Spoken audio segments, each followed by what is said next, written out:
સીધી બજાર જ જઈશું, આડાવાળા ક્યાંય નહીં જઈને પાછા સમયસર આવી જઈશું સંધ્યાના. બોલે નહીં, તું અત્યારે મીઠી વાતો કરે છે, તારો મને બહુ ભરોસો નથી. કહ્યું નહીં બાબા, તોફાન કરીએ. કઈ બધી જગ્યાએ થોડા તોફાન કરાય. અને પાછો બલરામ દાઉ સાથે, બોલે દાઉ સાથે ખરો પણ એ તારા ઈશારા ઉપર કામ કરે, એ મોટો છે પણ તું જેમ કહે છે એમ કરે. બોલે નહીં બાબા, કઈ નહીં કરીએ, જવા દો ના. બહુ જ આગ્રહ કર્યો છે.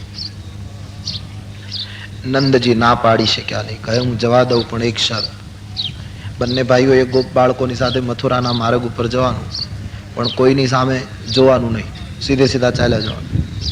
બોલે સારું. પાછા આવી જવાનું. બોલે ઠીક. અને એક કામ, કોઈની સામે બોલવાનું નહીં. બોલે બરાબર. અને ત્રીજી વાત, બજાર છે, ઘણી વસ્તુઓ, ચીજ વસ્તુ હોય, કોઈ વસ્તુ ખરીદવાની નહીં. કૃષ્ણએ કહ્યું ભલે, પણ પ્રશ્ન પૂછો, ખરીદવાનું નહીં તો લૂંટવાનું? એટલે કહ્યું તું બંધ જ રાખ, આ કાર્યક્રમ જ બંધ રાખ. કારણ કે તને લૂંટવાની જે પહેલેથી આદત છે.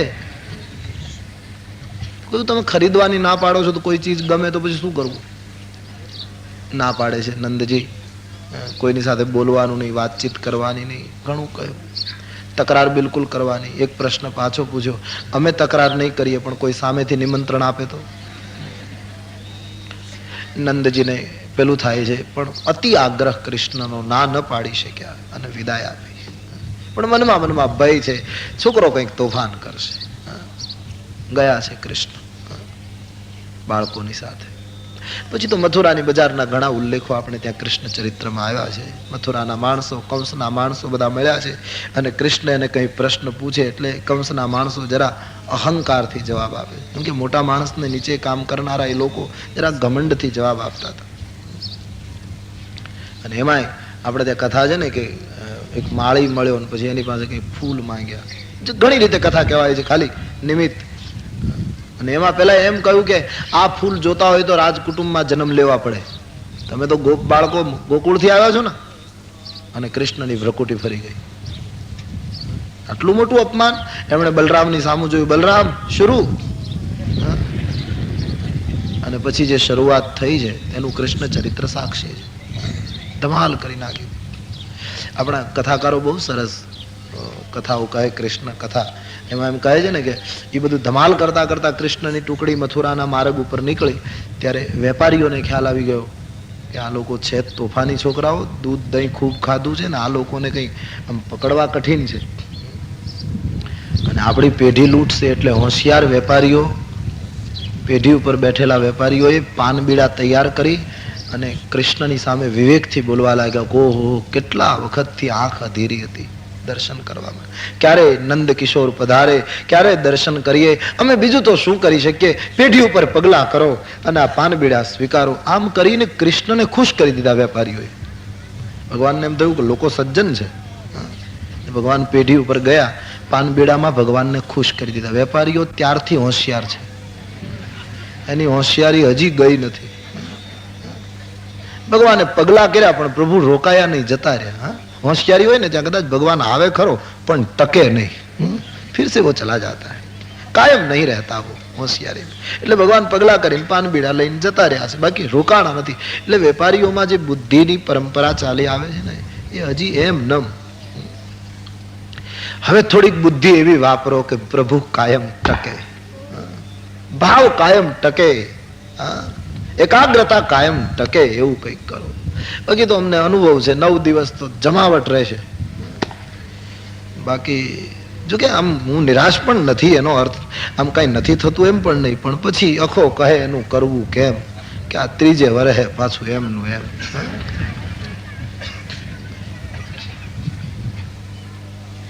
એ ભાવ જોકે બહુ કઠિન. અખંડ વ્રતિ કેટલી કઠણ છે. ચિત્તની વૃત્તિ સદા નિર્મળ રહે, બહુ કઠિન છે. પણ જેટલો વધારે સમય આ રહી શકાય એટલું સારું. બીજું શું, કઠિન તો છે. એટલે પ્રભુ કાયમ ટકે આપણા હૃદયમાં, કાયમ નિવાસ કરે. વેપારીઓ ત્યારથી, વેપારી ખરેખર બહુ બુદ્ધિમાન હોય, પ્રભુની લોકો ઉપર કૃપા હોય આ બુદ્ધિની દ્રષ્ટિમાં. આપણે ત્યાં કોઈએ કહ્યું ને વિનોદમાં કે વેપારીનું મૃત્યુ થયું પછી છોકરાઓ બધા ભેગા થઈ ગયા, સગાવાલા આવ્યા, બધે તાર થઈ ગયા, આવી ગયા, નનામી બાંધવાની તૈયારી, સુવડાવ્યો. એટલે જીવ તો ઉપર જતો રહ્યો હોય જ્યાં એનો હિસાબ બધો થવાનો હોય ત્યાં નિયમ પ્રમાણે યમરાજાના દૂતો લઈને ગયા. હવે બનેલું એવું કે વેપારી જે દિવસે મૃત્યુ પામ્યો તે દિવસે યમરાજાના દરબારમાં કઈ પાર્ટી હતી. એટલે બધા હોદ્દેદારો એ મહેફિલમાં રોકાયેલા, જમાડવાના અને મહેમાનો આવે ને બધાનું સ્વાગત એ બધી ધમાલમાં. એટલે પેલો જીવ આવેલો એક બાજુ પડેલો, એના સામે કોઈ ધ્યાન ના આપ્યું કે એના હિસાબ કિતાબ ને એ બધું કોઈ ધ્યાન નહીં, કારણ કે બધા રોકાયેલા હતા. પેલો એક બાજુ પડ્યો. પણ વેપારીનો જીવ ને એટલે ઊંચો થઈને જોયા કરે કે આજ અહીંયા છે શું? આ કોઈ મારો હિસાબ કરવા આવતા નથી, મારી ગતિનો નિર્ણય કરતા નથી, સ્વર્ગમાં નરકમાં કે પછી કયા નરકમાં કા કેમ મારો હિસાબ પૂરો થતો નથી. એને હિસાબની ઉતાવળ. અને ધર્મરાજા બધા જ કામમાં રોકાયેલા અને મોટી કંઈક પ્રસંગ હતો ત્યાં. પેલા સેવકો એ તો પોતાનું કામ પૂરું કરીને જ્યાં મૂકવાનું હોય જીવને ત્યાં મૂકીને જતા રહે, પણ કોઈ આનો હિસાબ કરે નહીં. આપણી બધી માન્યતાઓ છે ને, જીવ જાય પછી ચિત્રગુપ્ત ચોપડો કાઢે, પછી એનું ખાતા નંબર કાઢવામાં આવે, એમાં એનું પૂરું સરનામું હોય, ફોટો હોય કે એ જ આવ્યો છે કે બીજો નથી આવી ગયો. બધું પાકું બહુ હોય, એ લોકો ઘણું જ પાકું કામ. આજ સુધીમાં જેને લેવા આવ્યા હોય એને જ લઈ ગયા, બીજાને લઈ જઈ શક્યા નહીં. કોઈની ભૂલ નથી થઈ આ લોકોને. એ ચોપડો ત્યાં એની પેલી સ્થાન ઉપર પડેલો, ના વેપારીનો જીવ ચોપડો જુએ એટલે ઊંચો નીચો વધારે થાય. એટલે એ વધારે જોવા લાગ્યું કે ચોપડા તો અહીંયા લાગે છે. અને પેલા લોકો તો બધા ધમાલમાં હતા. એમાં પવન આવ્યો અને ચોપડાના પાના આમ ખુલવા માંડ્યા ઉપર. એમાં 84 નંબરનું પાનું આમ નીકળ્યું. ત્યાં પવન જરા મંદ થયો, ચોપડો એમને રહ્યો. 84 નંબરનું પાનું વેપારીના જીવે જોયું અને આમ વાંચવા ગયો તો એ ખાતું પોતાનું હતું. 84 નંબરને પાને પોતાનો જ હિસાબ કિતાબ હતો. આટલું સારું કર્યું ને આટલું ફલાણું કર્યું ને હિસાબ. ને વાંચતા વાંચતા એમણે જોયું કે 80 વર્ષની ઉંમર આ જીવની. વેપારીએ કહ્યું કે નહીં, આ લોકોનો હિસાબમાં તો કામ પાકું છે, બરાબર 80 થઈ આજે લઈ આવ્યા છે સમયસર, વાત તો બરાબર. પણ આ લોકો રોકાયેલા છે 80 ના 90 કરતા શું વાર લાગે? અને વેપારીને તો જરાય વાર લાગે. શું વાર લાગે? 80 ના 90 કરવા એમાં શું?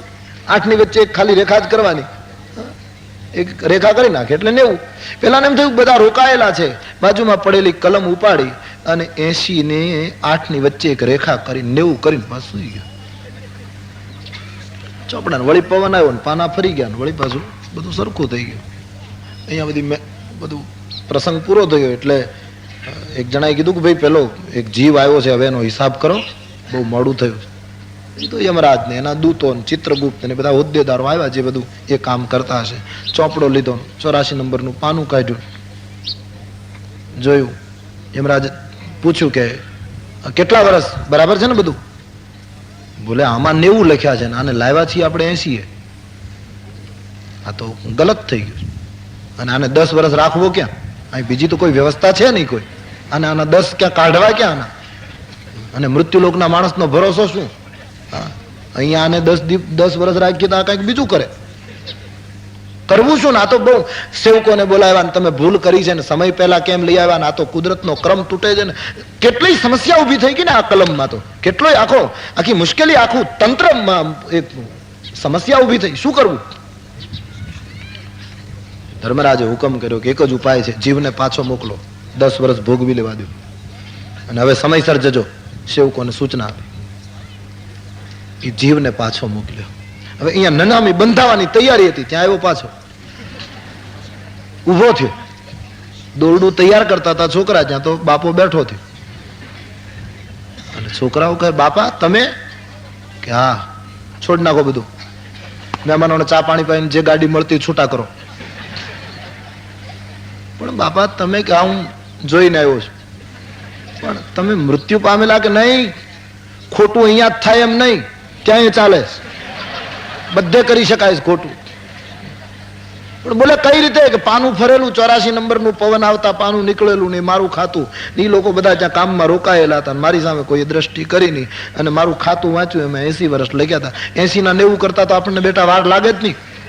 બાપુ તમે કે હા, મેં રેખા કરીને 90 કરી નાખ્યા, 10 વર્ષ હવે પાછો. છોકરાઓ કહે અમારી ઉપાધિ, બીજું શું?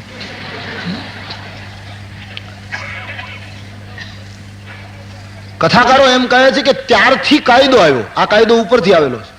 કે આંકડા શબ્દોમાં આંકડામાં લખવું, એની પાછળ પછી કાઉન્સમાં શબ્દોમાં લખવાનું.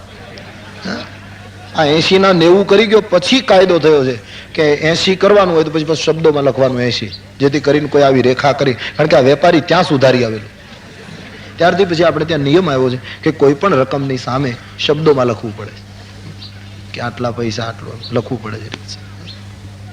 એ વેપારી જે બુદ્ધિપૂર્વક પાનબીડા આપીને પ્રભુની પધરામણી કરી શક્યા છે, પણ પ્રભુ કાયમ ટકે એવું કંઈક કરવું જોઈએ. તુલસીદાસજી વર્ણન કરે છે, શબરીની ઝૂંપડીએ ગયેલા ભગવાન બેસી ગયેલા. એને કહેવું પડ્યું કે મહારાજ તમે સીતાજીની શોધ લેવા નીકળ્યા છો, હવે તમારે આગળ યાદ. શબરીએ કીધું છે, આપ કથા ખોલીએ, રામજી જાણે નીકળ્યા જ નથી સીતાજીની તલાશ કરવા, એટલા નિરાશથી બેસી ગયા, જાણે બીજું કઈ પ્રવૃત્તિ જ નથી. શબરીને કહેવું પડ્યું પંપા સરહું જાહુ રઘુરાયા, સરકાર હવે પંપા સરોવર. આમ કહેવું પડ્યું. કેવી દિવ્ય પધરામણી કરી શબરીએ કે પ્રભુને ઉઠવું ગમતું નહોતું. અને આપણે ત્યાં ભગવાન આવ્યો, થોડી વાર ભાવ આવ્યો, પાછો જતો રહ્યો, થોડી વાર પ્રેમ જાગ્યો, બીજી મિનિટે જતો રહ્યો, થોડી વાર શ્રદ્ધા ઊભી થઈ, વળી પોતાનું ધાર્યું ન થાય તો વળી શ્રદ્ધા ગઈ. કેટલી અસમંજસતા મારી તમારી. પ્રભુ કાયમ ટકતો નથી, બસ સવાલ આટલો છે. યાજ્ઞવલ્ક વર્ણન કરે છે. આ બાજુ શ્રી કૃષ્ણ ચરિત્રમાં એ જબરદસ્ત પહેલી છે કે એને બધું કહેવું પડે, કારણ કે અવતારની ભૂમિકા આખી જુદી. રામને કહેવું ન પડે એટલે વિશ્વામિત્રજીએ રામજીને એક પણ વાક્ય એવું નથી કહ્યું કે સમયસર આવજો, સંભાળીને જજો, નગરમાં ક્યાંય ભૂલા ન પડાય, એવી કોઈ વસ્તુ સૂચનામાં આપી નથી. બંને ભાઈઓને સૂચના, આખા નગરને દર્શન આપી બંને ભાઈઓ પાછા આવે. બંને ભાઈઓ જનકપુરના રાજમાર્ગ ઉપર. તુલસીદાસજીએ વર્ણન કર્યું છે, રામ લક્ષ્મણના દર્શન કરવા માટે આખી જનકપુરી ઉમટી છે. તમામ મહિલાઓ ઝરૂખામાં, બારીઓમાં, અટારીઓમાં ઝૂકી ઝૂકીને જુએ છે. કોણ છે આ? આના મા બાપ કોણ હશે? આના મા બાપ કેટલા ભાગ્યશાળી હશે જેના સંતાનો આવા, જે ગામમાં બિલકુલ આપણે આગળ ચર્ચા કરી ગયા, નામ રૂપનું બિલકુલ ખંડન છે. એ રામના રૂપમાં આખું ગામ ડૂબ્યું છે. પુરુષોની લાઈનો થવા લાગી રસ્તાની બાજુમાં, છે બાળકો, એની સાથે તો બીજી શું વાત કરવી. પણ મોટા મોટા વૃદ્ધોના નેત્રો ખેંચાયા કે વાહ, શું સૌંદર્ય છે, શું ભાવ છે, શું મુખાકૃતિ છે, શું બંને ભાઈઓ કેટલા સુંદર દેખાય છે. તુલસી કહે શ્યામ અને ગૌર જોડીએ આખી જનકપુરીને જીતી લીધી. બાળકો પાઠશાળાના છૂટા પડ્યા, એ ટોળે ટોળા રામજીની પાછળ ચાલવા લાગ્યા. માનસના દર્શન પ્રમાણે રામ જનકપુરમાં જયારે નીકળ્યા છે ત્યારે 3 પ્રકારના દર્શનાર્થીઓ. મહિલાઓ ઝરૂખેથી, પુરુષો રસ્તાની બંને બાજુથી, બાળકો રામજીની પાછળ પાછળ. તુલસી મર્યાદાના સંત છે. જનકપુરમાં એક પણ સ્ત્રીને એમણે ઝરૂખેથી નીચે ઉતરવાની મંજૂરી ના આપી. રામ દર્શન કરો ઉપરથી, નીચે ન ઉતરવા દેતા. તમામ સ્ત્રીઓ દર્શન કરે, પુરુષો દર્શન કરે, બાળકો દર્શન કરે, પણ કોઈને ખબર નથી આ કોણ છે. જ્યાં જાય ત્યાં પરમાનંદ, બધાના નેત્રો જડાઈ ગયા. પણ આ છે કોણ એની પહેલી માહિતી મહિલાઓએ મેળવી, એવું રામાયણમાં લખ્યું છે. તુલસીનો મનોવૈજ્ઞાનિક અભ્યાસ પણ કહેવાય અને બહેનોનો એ સુંદર સ્વભાવ પણ કહેવાય કે બહેનો કોઈ પણ વ્યક્તિનો પરિચય હંમેશા પહેલો મેળવે, પછી સાચો ખોટો ગમે તે રીતનો, પણ બહેનોનો એ સ્વભાવ હોય છે કોઈ પણ માણસનો પરિચય એની પાસે પહેલો આવે. અને તેથી જનકપુરની સ્ત્રીઓએ રામનો પરિચય મેળવી લીધો. એક મહિલા દોડતી આવી, બધી સખીઓની વચ્ચે ઊભી રહીને કહેવા લાગી, મને એમની માહિતી છે, હું આપને કહું. બોલો કોણ છે? કે આગળ જે શ્યામ સ્વરૂપે ચાલે ને એમનું નામ રામચંદ્ર છે, એમની બાનું નામ કૌશલ્યા, પાછળ ચાલે એ લખન છે. સુનું સખી તાસુ સુમિત્રા માતા. હે સખી, એની માતાનું નામ સુમિત્રા છે, દશરથના પુત્રો છે. આ એ દેખન ચાપમક, રસ્તામાં તાડકાને મારી વિશ્વામિત્રનો યજ્ઞ પૂરો કર્યો, મુનિ વધુનો ઉદ્ધાર કરી, આ એ દેખન ચાપમક, આ ધનુષ યજ્ઞ જોવા માટે આવ્યા છે. સુની હર્ષી સબ નારી, બધી નારી હર્ષિત થઈ. અયોધ્યાના રાજકુમારો છે. બધી મહિલાઓએ પરિચય પ્રાપ્ત કર્યો. મનોમનમાં જનકપુરની મહિલાઓ મનોરથ કરવા લાગી કે ભગવાન કરે જનક મહારાજ જે આગળ ચાલે છે રાજકુમારને જોઈ જાય, અને ધનુષ્ય ભંગ કરે અને કન્યા આપવી એ પ્રતિજ્ઞા જતી કરે, અને આગળ ચાલે છે રામના હાથમાં પોતાની પુત્રીનું કન્યાદાન કરી દે, તો આવી જોડી જગતમાં જડશે નહીં. આવા મનોરથો મહિલાઓને જાગ્યા. એક સ્ત્રીએ કહ્યું, પણ જનકજી સ્વાગત કરીને લઈ આવ્યા છે, પ્રતિજ્ઞા તોડતા નથી. મોટા માણસને કોણ સલાહ આપવા જાય? અનેક ભાવો મહિલા વર્ગના માનસમાં. બધી મહિલાઓ રામનો પરિચય મેળવી ગઈ, પુરુષો ન મેળવી શક્યા. એક તો આપણે ચર્ચા કરી બહેનોના સ્વભાવની, એ કારણ. અને બીજું કારણ તુલસીદાસજીએ ઉત્તરકાંડમાં ઉપમા આપી છે કે જ્ઞાન, વૈરાગ્ય અને વિજ્ઞાન એ પુરુષ જાતિ છે. તે સબ પુરુષ સુનહુ હરિ જાના. ઉત્તરકાંડમાં ભૂષણજીજી કહે એ બધા પુરુષ વર્ગ છે. અને માયા ભક્તિ સુનહુ તુમ દોવું નારી વર્ગ જાને સબકો. ભક્તિ એ નારી જાત છે. તો જનકપુરની જે સ્ત્રીઓ છે એ નારી એટલે કે ભક્તિ પ્રતીક તુલસીદાસજી બતાવે છે. ઈશ્વરનું દર્શન જ્ઞાન કરી શકે પણ ઈશ્વરનો પૂર્ણ પરિચય ભક્તિ પ્રાપ્ત કરે છે, એમ તુલસી પોતાના સિદ્ધાંત પ્રમાણે લખે છે. એટલે મહિલાઓ દ્વારા રામનો પરિચય પહેલો છે. એક સંતો બહુ સહજ અર્થ આપે છે કે બહેનો રામનો પરિચય મેળવી શકી, પુરુષો કેમ ન મેળવી શકે? એનું કારણ પુરુષો રસ્તા ઉપર નીચે હતા અને બહેનો થોડીક ઊંચે હતી. ઈશ્વરનો પરિચય એ વધારે જાજો મેળવી શકે જેટલી જેની સાધનાની ઊંચાઈ વધારે. પેલા ભૂમિ પર થોડાક આટલા ઊંચા હતા, જેટલી ઊંચાઈ ભજનની વધારે, સાધનાની એટલી પ્રભુનો પરિચય નિકટ. એ કારણ પણ હતું. ત્રીજું, મહિલાઓએ પરિચય પ્રાપ્ત કર્યો, પુરુષોએ દર્શન કર્યા, પણ છતાં મહિલા કે પુરુષ એમાંથી કોઈ રામના શ્રીઅંગને સ્પર્શ કરી શક્યું નથી. અથવા તો રામજીની સાથે વાત કરી અને પોતાની ઈચ્છા પડે એ પ્રમાણે રામજીને ચલાવે એવી ઘટના પુરુષો કે સ્ત્રીઓ કરી શક્યા નથી. કેવલ પાઠશાળાના બાળકો કરી શક્યા. રામના હાથ પકડી અને રામજીને કહે, રાજકુમાર આ પહેલી ગલી છે, આ પહેલો ચોક છે, અહીંથી આમ જઈએ તો ફલાણું આવે. અને બાળકોની ઈચ્છા પ્રમાણે રામ વળે છે. તુલસી કહે રામના દર્શન થઈ શકે, જ્ઞાનથી પ્રાપ્તિ થઈ શકે, ભક્તિથી પરિચય પૂર્ણ મેળવી શકાય, પણ પોતાની ઈચ્છા પ્રમાણે ઈશ્વરને મોડ આપવા માટે તો પ્રત્યેક સાધકનું હૈયું બાળક જેવું બનવું જોઈએ. જ્યારે જીવ બાળક જેવો નહીં. એટલા માટે આપણા જેટલા મોટા મોટા સંતો થયા છે એ સાધનાની પૂર્ણતામાં પછી બાળક જેવા દેખાય છે. ખાસ કરીને પરમહંસ જેવાની કક્ષામાં તો બિલકુલ બાળક જેવો સહજ સ્વભાવ થઈ જાય છે. બાળક જેવું હૈયું જ્યારે બને, જેના મનમાં પછી કોઈ સંકલ્પ જ ન ઉઠે. કેટલી તંદુરસ્ત દશા થઈ જાય, સંકલ્પ જ ન ઉઠે કોઈ. એ પ્રભુને પોતાની ઈચ્છા પ્રમાણે મોડ આપી શકે. અને તેથી આપણે બાળકને પ્રભુનું સ્વરૂપ ગણીએ છીએ. બાળક ગમે તેનું હોય છતાં બાળક પ્રિય લાગે છે, કારણ કે કોઈ સંકલ્પ ઉઠતો નથી, કોઈ વિકાર પેદા થયો નથી, કોઈ હોશિયારી નથી. જેમ જેમ બાળક વધારે પડતો આપણી સાથે રહે છે ને એટલે આપણી હોશિયારી એનામાં આવતી રહે છે. અને પછી એ મોટું થાય ત્યાં તો આપણા કરતા વધે એવું તૈયાર થઈ જાય છે. પણ એ આપણા સંસ્કાર, આપણા આજુબાજુનું વર્તન, આજુબાજુનું વાતાવરણ એના માનસ ઉપર અસર કરે છે. તુલસીદાસજી વર્ણન કરે છે ભગવાન રામજીને પોતાની ઈચ્છા પ્રમાણે મોડ આપતા બાળકો, એની સાથે રામ અને લક્ષ્મણ પૂરબ દિશી ગયા દો ભાઈ. નગરની પૂર્વ દિશામાં બંને ભાઈઓ ગયા, જ્યાં ધનુષી યજ્ઞનો મંડપ છે. વિશાળ સમિયાણો, રાજા મહારાજાઓ, ઋષિ મુનિઓ, નગરના નરનારી અને વિશિષ્ટ વ્યક્તિઓની સુંદર સુવિધા વ્યવસ્થા જે બનાવેલી છે રામ લક્ષ્મણને બતાવે, બાળકો રામને બતાવે અને ભગવાન રામ સરાહના કરે કે કેટલી સરસ વ્યવસ્થા. બાબાજી લખે લવ નિમેષ મહ ભુવન નિકાયા. આંખના ઈશારામાં બ્રહ્માંડોનું સર્જન કરે અને નાશ કરે એ પરમાત્મા જનકની વ્યવસ્થાનું વર્ણન કરે, પ્રશંસા કરે. બીજી તરફ સૂરજ ડૂબવાની તૈયારી, અને જેવો સૂર્યાસ્ત થવાની તૈયારી જોઈ એટલે રામજીએ બાળકોને વિનીત શબ્દો કહીને વિદાય આપી અને લક્ષ્મણને કહ્યું, લખન હવે આપણે જલ્દી જવું જોઈએ બાપજીની પાસે, કારણ કે સંધ્યાનો સમય થઈ ગયો. ભય લાગ્યો, એવું માનસમાં લાગ્યું. સમયસર સંધ્યા નહીં કરીએ લખન તો બાપજી આપણને ઠપકો આપશે. તુલસીદાસજીને લખવું પડ્યું કે જાસુ ત્રાસ ડર કહ ડર હોય. જેના ભયથી ખુદ કાળ કાપે, ભય પણ ભયભીત બને. એ ભગવાનને વિશ્વામિત્રનો ભય લાગે, પણ જગતમાં ગુરુ પરંપરાનો નિર્વાહ બતાવ્યો કે અમે ગમે તેટલા મોટા હોઈએ તો ગુરુનો હૃદયમાં ભય હોવો જોઈએ. સમયસર કામ નહીં થાય તો મારા ગુરુદેવ નારાજ થશે. દરેક વિદ્યાર્થીના મનમાં, દરેક શિષ્યના મનમાં પોતાના ગુરુનો ભય થોડો ઘણો રહેવો જોઈએ.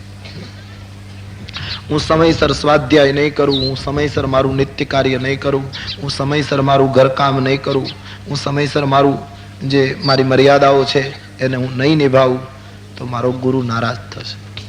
આવો ભાઈ શિષ્યમાં રહેવો જ જોઈએ. આજે જ્યારે આપણે સમાજનું દર્શન કરીએ છીએ ત્યારે વિદ્યાર્થી આલમમાંથી શિક્ષકનો ભય જતો રહ્યો છે.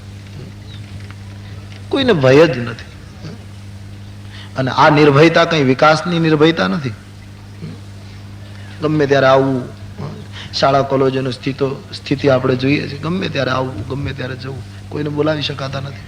છોકરાઓ કહી શકાતું નથી. આવી પરિસ્થિતિ આપણે પહોંચ્યા છીએ ત્યારે ક્યાં ભારતનો ભવ્ય ભૂતકાળ,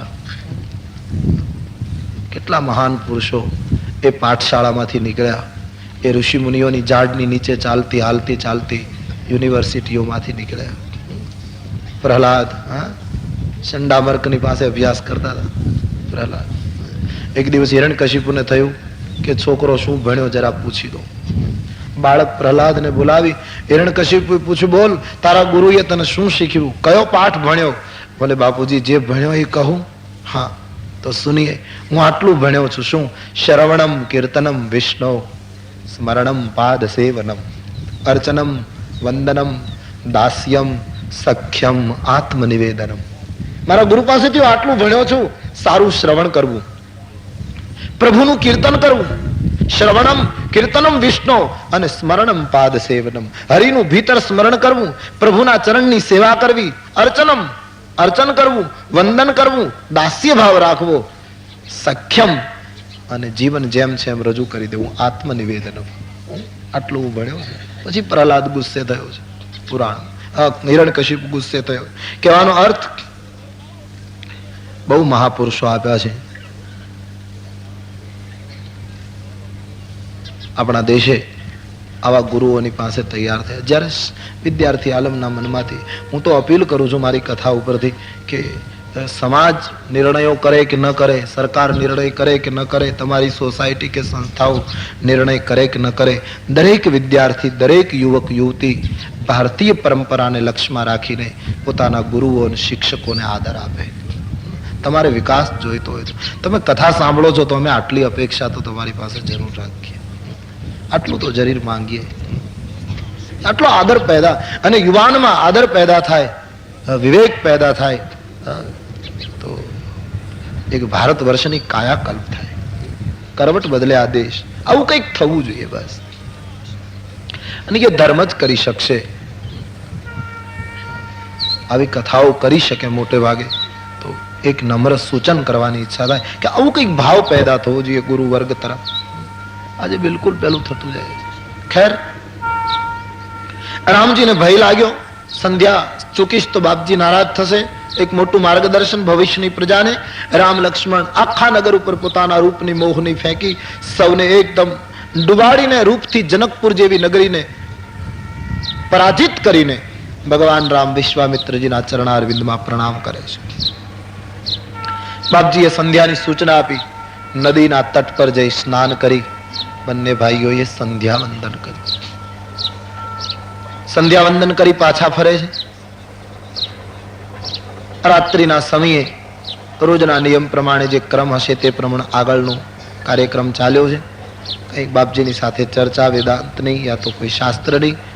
અને જ્યારે શયન કરવાનો સમય થયો ત્યારે વિશ્વામિત્રજીના બંને ભાઈઓ ચરણ દબાવે છે.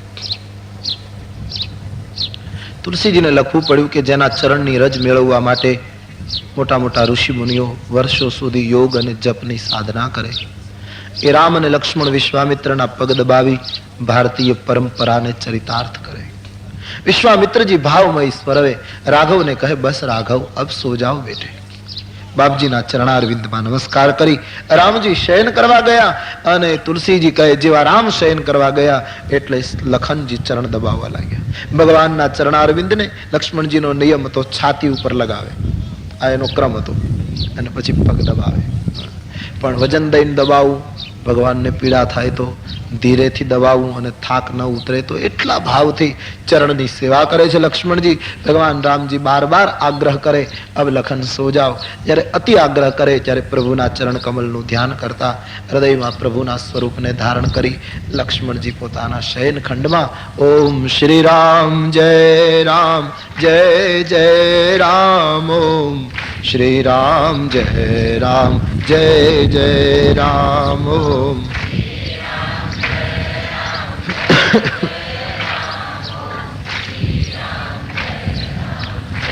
જય રામ, ઓમ શ્રી રામ જય રામ જય જય રામ, ઓમ શ્રી રામ જય રામ જય જય રામ,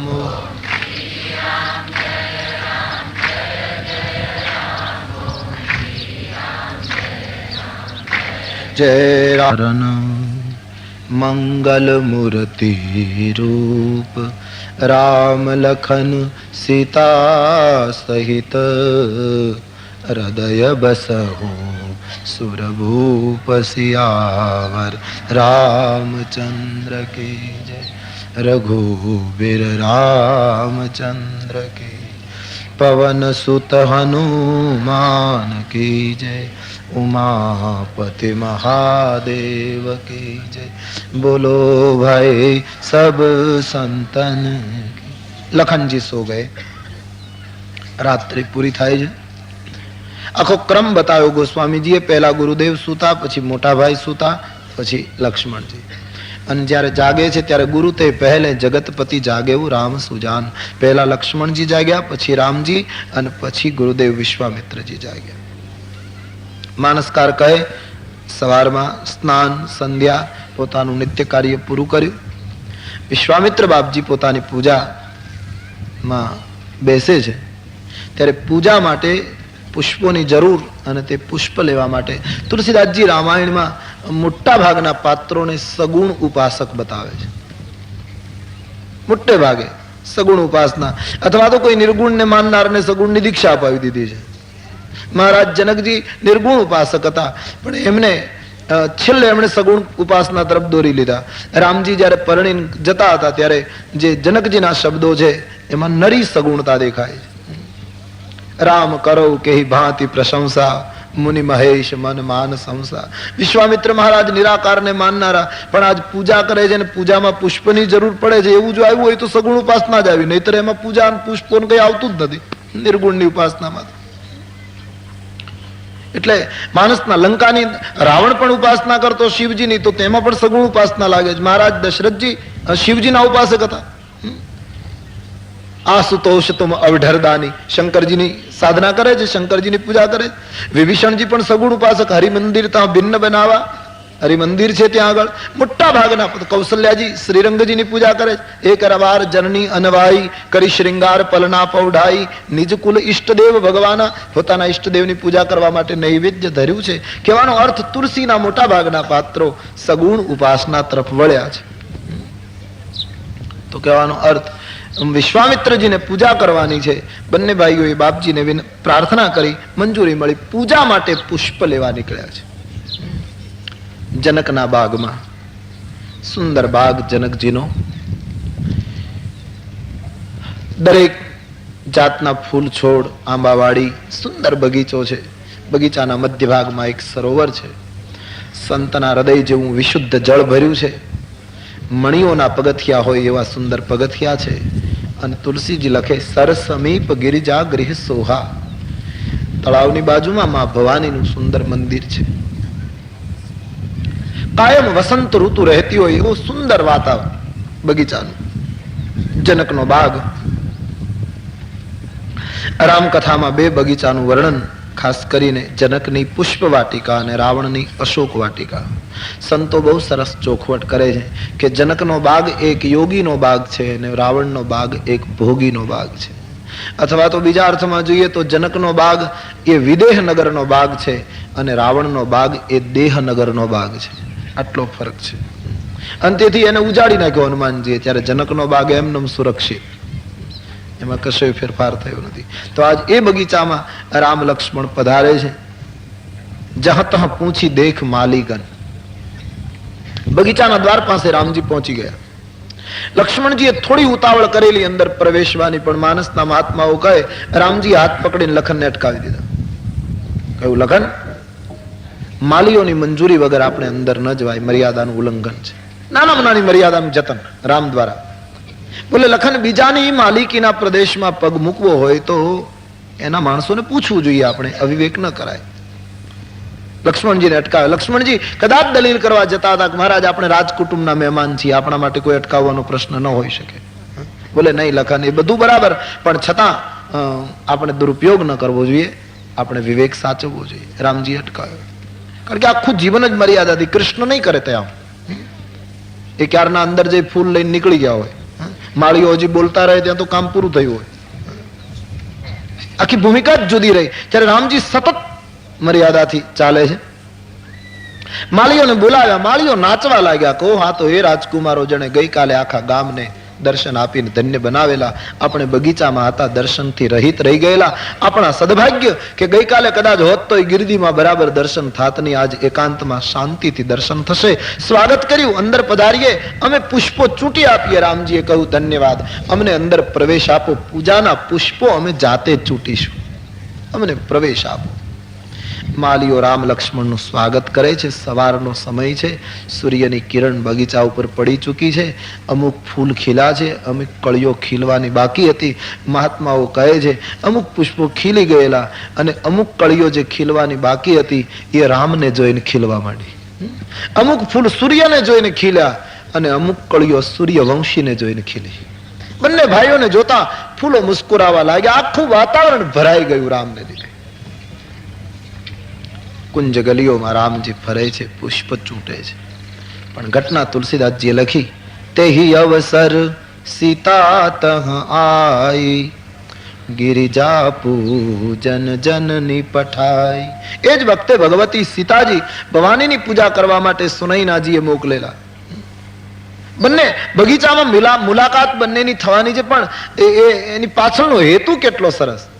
એક બાજુ પૂજા માટે પુષ્પો લેવા આવે છે અને એક બાજુ ગિરિજા પૂજન જનની પઠાઈ. સીતાજીને મોકલ્યા છે મા પાર્વતીની પૂજા કરવા માટે. રામકથામાં જાનકીજીનો પ્રવેશ અહીંથી શરૂ થાય છે. સંતો એમ કહે છે 8 સખીઓ સીતાજીની સાથે હતી જ્યારે બાગમાં આવ્યા છે. અષ્ટ સખી મંડળમાં સીતાજી સોહે છે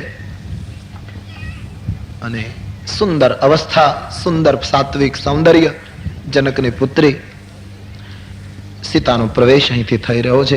एक बार हम जानकी जी का सम्मान कर ले. बोलिए मिथिलेश किशोरी की. जानकी जी प्रवेश करे छे. सीताजी माटे तो शुं कहेवुं. संतो कहे छे ते कहूं कि रामचरित मानस मांथी एक सीताजी ने जो हटावी लेवामां आवे तो आ ग्रंथ न रहे. कोई आनु पारायण न करे, कोई आनो पाठ न करे. सीता ने आभारी छे. કેટલું મહાન પાત્ર સીતા. આટલું સુખ સીતાજીના જીવનમાં અને પછી આટલું દુઃખ પડ્યું છતાં એના આખા જીવનને જોતા એમ લાગે છે એમણે રામજીની સામે સુખ યાદ ન કર્યું અને દુઃખની ફરિયાદ ન કરી. કેટલું દિવ્ય જીવન જીવ્યા હશે. અને નહીતર કઈ સીતાના સુખ એ કઈ તાત્કાલિક આપણને જેમ અમુક સમય પહેલા કાંઈ ન હોય ને અમુક યોગ થઈ જાય ને કાંઈક સરખું પડી જાય ને જેમ માલામાલ થઈ જાય એમ કઈ નહીં. આની તો 15 પેઢીઓમાં સુખ ધરબાઈને પડ્યા હતા. કઈ આમ કઈ યોગ થઈ ગયો ને લાટરી લાગી ગઈ ને કાંઈક આડાવડું થઈ ગયું, મેળ બેસી ગયો 2-5 વર્ષમાં, એવું તો કઈ નહોતું. જેના કુળમાં વર્ષોથી સુખામાં ખચાખચ ભરાયેલા હતા અને છતાં એની સામે કેટલા દુઃખો, છતાં એક હરફ ન બોલે સીતા. એટલે સંતોએ બહુ સરસ કહ્યું કે સીતાને એક વાક્યમાં જો રજૂ કરવા હોય તો એમ જ કહી શકાય કે બ્રહ્માની સૃષ્ટિ ઉત્પન્ન થઈ અને આજ સુધીમાં જગતમાં જેટલી સહનશીલતા સર્જાણી હોય એ બધી સહનશીલતાએ એક નારીનું રૂપ ધારણ કર્યું હશે. એનું નામ સીતા. આ સીતાજી સગર્ભા સ્થિતિમાં અયોધ્યાની પાટ મહિષીનો ત્યાગ થાય, દશરથની પુત્ર વધુનો, અને ભગવાન વાલ્મીકીના આશ્રમમાં લક્ષ્મણજી મૂકીને પાછા ફરે અને સફેદ દાઢી વાળો એ ભારતનો ઋષિ સીતાજીને જોઈને એમ પૂછે કે બેટા, આર્યપુત્રએ તારો ત્યાગ કર્યો આ સ્થિતિમાં, કારણ ગમે તે હોય, પણ એક ઋષિ તરીકે મારા દિલમાં પણ દુઃખ થાય છે કે આ સ્થિતિમાં તારો ત્યાગ. જાનકી, તારે કંઈ કહેવું છે બેટા? આમ જ્યારે ઋષિ પ્રશ્ન પૂછે ત્યારે સીતાજી જે જવાબ આપે છે, સીતા એમ કહ્યું, બાપજી બીજું શું કહેવાનું હોય, નહીં છતાંય કંઈક બોલ. ત્યારે સીતા એમ કહે કે એક જ વાત કહેવાની કે આર્યપુત્ર ભગવાન રામજીએ મારો ત્યાગ ન કર્યો હોત આ સ્થિતિમાં તો બાપજી મને વાલ્મીક જેવા પિતા ક્યાંથી મળત. મારા તો સદભાગ્ય કે એક સંતનું શરણ મળ્યું.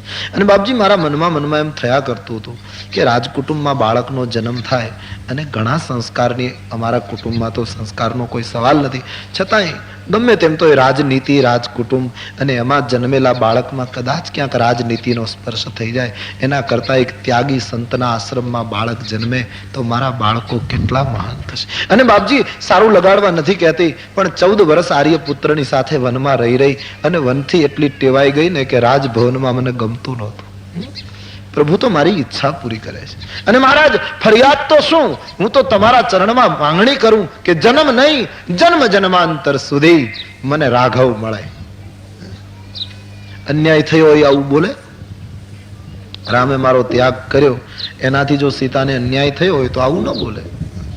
એટલે સીતાના ત્યાગનું જે પ્રકરણ, એમાં જે એની સહનશીલતા, એમાં જે એની તપ, એમાં જે એની કુરબાની છે એને યાદ કરજો. લોકો ઉપલબ્ધ દ્રષ્ટિને યાદ કરે છે કે અહીંયા બહુ ખોટું થયું છે ને અહીંયા રામે અન્યાય કરી નાખ્યો છે, ફલાણું કર્યું. એ ચર્ચા બંધ જ કરી દો. રામાયણ ઉપર બોલવાનો એને અધિકાર છે જેણે રામાયણની સાધના કરી હોય. ભાજીના પાન ખાય, કોઈની પરવા કર્યા વગર આત્માનંદ માટે લખાયેલા ગ્રંથો ઉપર જેમ તેમ બોલવાનો કોઈને અધિકાર નથી. એમાં તુલસીનું, વાલ્મીકીનું અપમાન છે, ઋષિ દ્રોહ છે, સાધુ સમાજનો એ દ્રોહ છે. આજે તો લોકો જેમ તેમ બોલે રામાયણ પર ફાવે, અહીંયા આમ થયું, ફલાણું થયું. બજારમાં સોડા પીતા પીતા કહેતા હોય કે વાલ્મીકીએ ભૂલ કરી. ભલે કરી, તું બાટલી પૂરી કર, તારે કામે ચડી જાય. ક્યાં વાલ્મીક, ક્યાં તું? વાલ્મીક લખવા આપ્યું હોય તો ખબર ન પડે રસવાઈ કરવી કે દીર્ઘા, અને બોલતો હોય વાલ્મીકીએ ભૂલ કરી. લખવા આપો વાલ્મીક, ખોટું લખશે, વાતો કરે વાલ્મીકી. તમે લખનારની દશા તમે જુઓ. 80 વર્ષનો વૃદ્ધ બુઢાપો આવ્યા પછી જે માણસે ગ્રંથ લખ્યો, તુલસી આટલું ભટક્યા પછી, અને એની ભૂલ કાઢનારા હું. શાસ્ત્રમાં જ્યાંથી ન સમજાય ને ત્યાંથી સમજો. હવે કોઈ ગુરુની જરૂર છે, કબૂલ કરો. હવે આપણી બુદ્ધિની મર્યાદા પૂરી થઈ ગઈ. હવે કોઈ બુદ્ધિ દીક્ષિત કરે એવા સંતની જરૂર. આજે તો જેમ ફાવે આમાં આમ કેમ ને આમાં ફલાણું કેમ ને. મહાભારતમાં વ્યાસજીએ, હું તો હંમેશા મારો મુંબઈનો અનુભવ બોરીવલીમાં કથા કહેતો હતો ને એક યુવાન મને મળવા આવ્યો. મને કહ્યું કે તમે બધી કથાઓ કરો છો એ બરાબર, પણ મહાભારતમાં વ્યાસજીએ કેટલી ભયંકર ભૂલ કરી ખબર છે? ભયંકર ભૂલ, ભયંકર. પાછી વ્યાસજીએ, સુખદેવના પિતાએ. મેં કહ્યું તમે મહાભારત વાંચ્યું છે ક્યારે? કહ્યું વાંચ્યું નથી, એટલું મોટું વાંચવાનો સમય ક્યાં રહે? તો પછી શું કામ પૂછે? એકવાર વાંચી તો લે. બોલે નહીં, છતાં જવાબ આપો, સાંભળ્યું છે ભયંકર ભૂલ. એટલે સ્વાભાવિક મને પણ જિજ્ઞાસા થઈ કે ભયંકર ભૂલ એટલે શું કહેવા માંગતો? મેં કહ્યું શું ભૂલ, તમને કઈ ભૂલ દેખાય? અને ભૂલો દેખાતી હતી છોડી દો, ગીતા વાંચો ને, જે સારું લાગે એ લઈ લો ને અંદરથી. દુકાનમાં કાપડ ખરીદવા જઈએ તો ફાટેલું કાપડ લઈએ કે સારું લઈએ? એમાં બધાની હોશિયારી, સારું હોય એટલે થોડોક દોરો આડાવડો હોય તો એ લોકો પાછું આપી દે કે આ બરાબર નથી. કોઈ પણ ચીજ વસ્તુ ખરીદવા જઈએ તો સારું જ લઈએ છીએ. શાસ્ત્રોમાંથી કેમ આવું નથી લેતા? બીજી દ્રષ્ટિ કેમ પડે સમજાતું નથી. તો મેં કહું શું એટલે બનેલી ઘટના. એમણે એમ કહ્યું કે મોટામાં મોટી ભૂલ છે વ્યાસજીની કે મહાભારતમાં દુર્યોધનના સસરાનું નામ નથી. ખબર નહીં, અને દુર્યોધનની સાથે કઈક પરંપરા હશે, ભગવાન જાણે, એને કઈ સંબંધ હશે, શું હશે? મેં કીધું દુર્યોધનના સસરાનું નામ હોય તો એ ઠીક, ન હોય તો એ ઠીક. તારે કઈ કંકોત્રી કાગળનો વ્યવહાર છે? શું જરૂર છે એની? ગીતા પઢ, ઉર્ધ્વમૂલમ મદઃ શાખ. ગીતા પઢ, ભીષ્મ સ્તુતિ પઢ, ગોપી ગીત ગા, વ્રજની કથા સાંભળ, આંખમાંથી આંસુ પડશે. તારા સવાલો પાણી થઈને પીગળી જશે, કાં કોઈ સાધુના ચરણમાં મસ્તક ઝુકાવ. એમનેમ શાસ્ત્રો માટે તો શાસ્ત્રના સાધક સંતોની પાઠશાળામાં જવું પડે. જેમ વેદનું સંસ્કૃતનું વ્યાકરણ જુદું છે, પૌરાણિક વ્યાકરણમાં ફરક, પાણીનીનું વ્યાકરણ જુદું દેખાશે તમને, અને વેદનું સંસ્કૃત બોલવું કઠિન, એની માત્રાઓ બહુ કઠિન છે. વેદ સંસ્કૃત એનું આખું વ્યાકરણ જુદું છે. એમ તુલસીના ગ્રંથનું વ્યાકરણ જુદું છે. શબ્દ ઉપર જશો તો પત્તો નહીં લાગે. તુલસીના અંતરમાં કયા ભાવથી એ શબ્દ નીકળ્યો હતો, એ ભાવને તળિયે જો ડૂબકી મારવાની તાકાત હોય તો જ તુલસી સમજાય, વરના શક્ય નથી.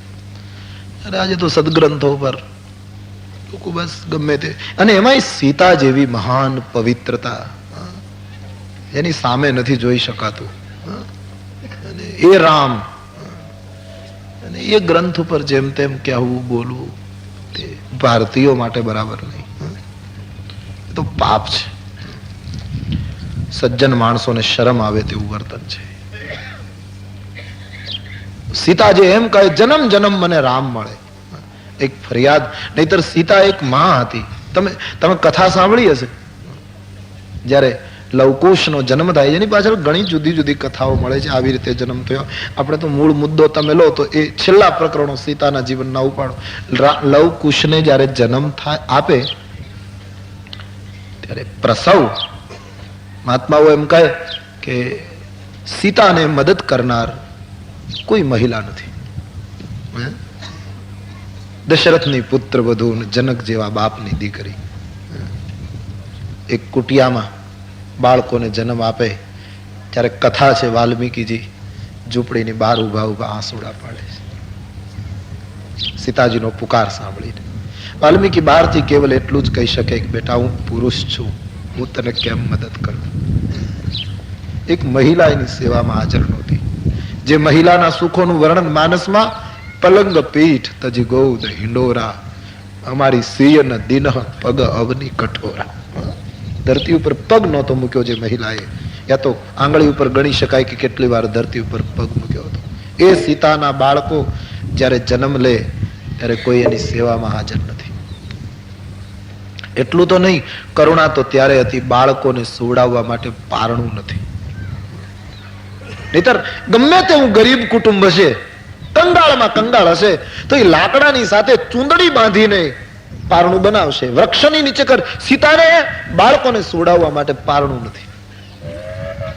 બે વડવાઈ ભેગી કરવામાં આવે, વલકલનું જોડી બનાવવામાં આવે, અને એમાં બંને ભાઈઓને એક સાથે સીતા સુવડાવી રઘુકુળની ગાથાઓને ગાય દીકરાઓમાં સંસ્કાર પૂરે. સૂર્યનારાયણ થંભી જતો એ બાળકો જયારે પારણામાં પડતા ત્યારે સૂર્યને એમ થતું કે આ મારા કુળના સંતાનો છે, મારા વંશજો છે. આમ એ સંતાનોને સીતાએ મોટા કર્યા. ધનુર્વિદ્યા શીખવે, શિક્ષણ આપે, સત્યની નિષ્ઠાનું વર્ણન કરે, રઘુકુળની પરંપરાનું ગાથા ગાય. બાળકો મોટા થવા લાગ્યા. વાલ્મીકીનો આશ્રમ બાળકોએ ધન્ય કરી દીધો. નાના નાના ધનુષ્માન લઈ અને બાળકો ફરતા હોય, સીતાજી તૈયાર કરી દે. બાળકોને જોઈને વાલ્મીકી બહુ રાજી થાય. આશ્રમ દિવ્ય બની ગયો. પછી તો બાળકો સમજણા થયા. સીતાજી બાળકોને જોઈને બધું ભૂલી જાય છે. પણ ક્યારેક ક્યારેક એવી ઘટના બને છે કથામાં કે બાળકો ઘણીવાર સીતાજીને એમ પૂછે કે બા, અમે કોના બાળકો છીએ, અમારા પિતાજી ક્યાં છે? આવું જ્યારે બાળકો પૂછે છે ત્યારે સીતાજી દોડીને વાલ્મીકીજીની પાસે જતા રહે. વાલ્મીકીજી સમજી જાય.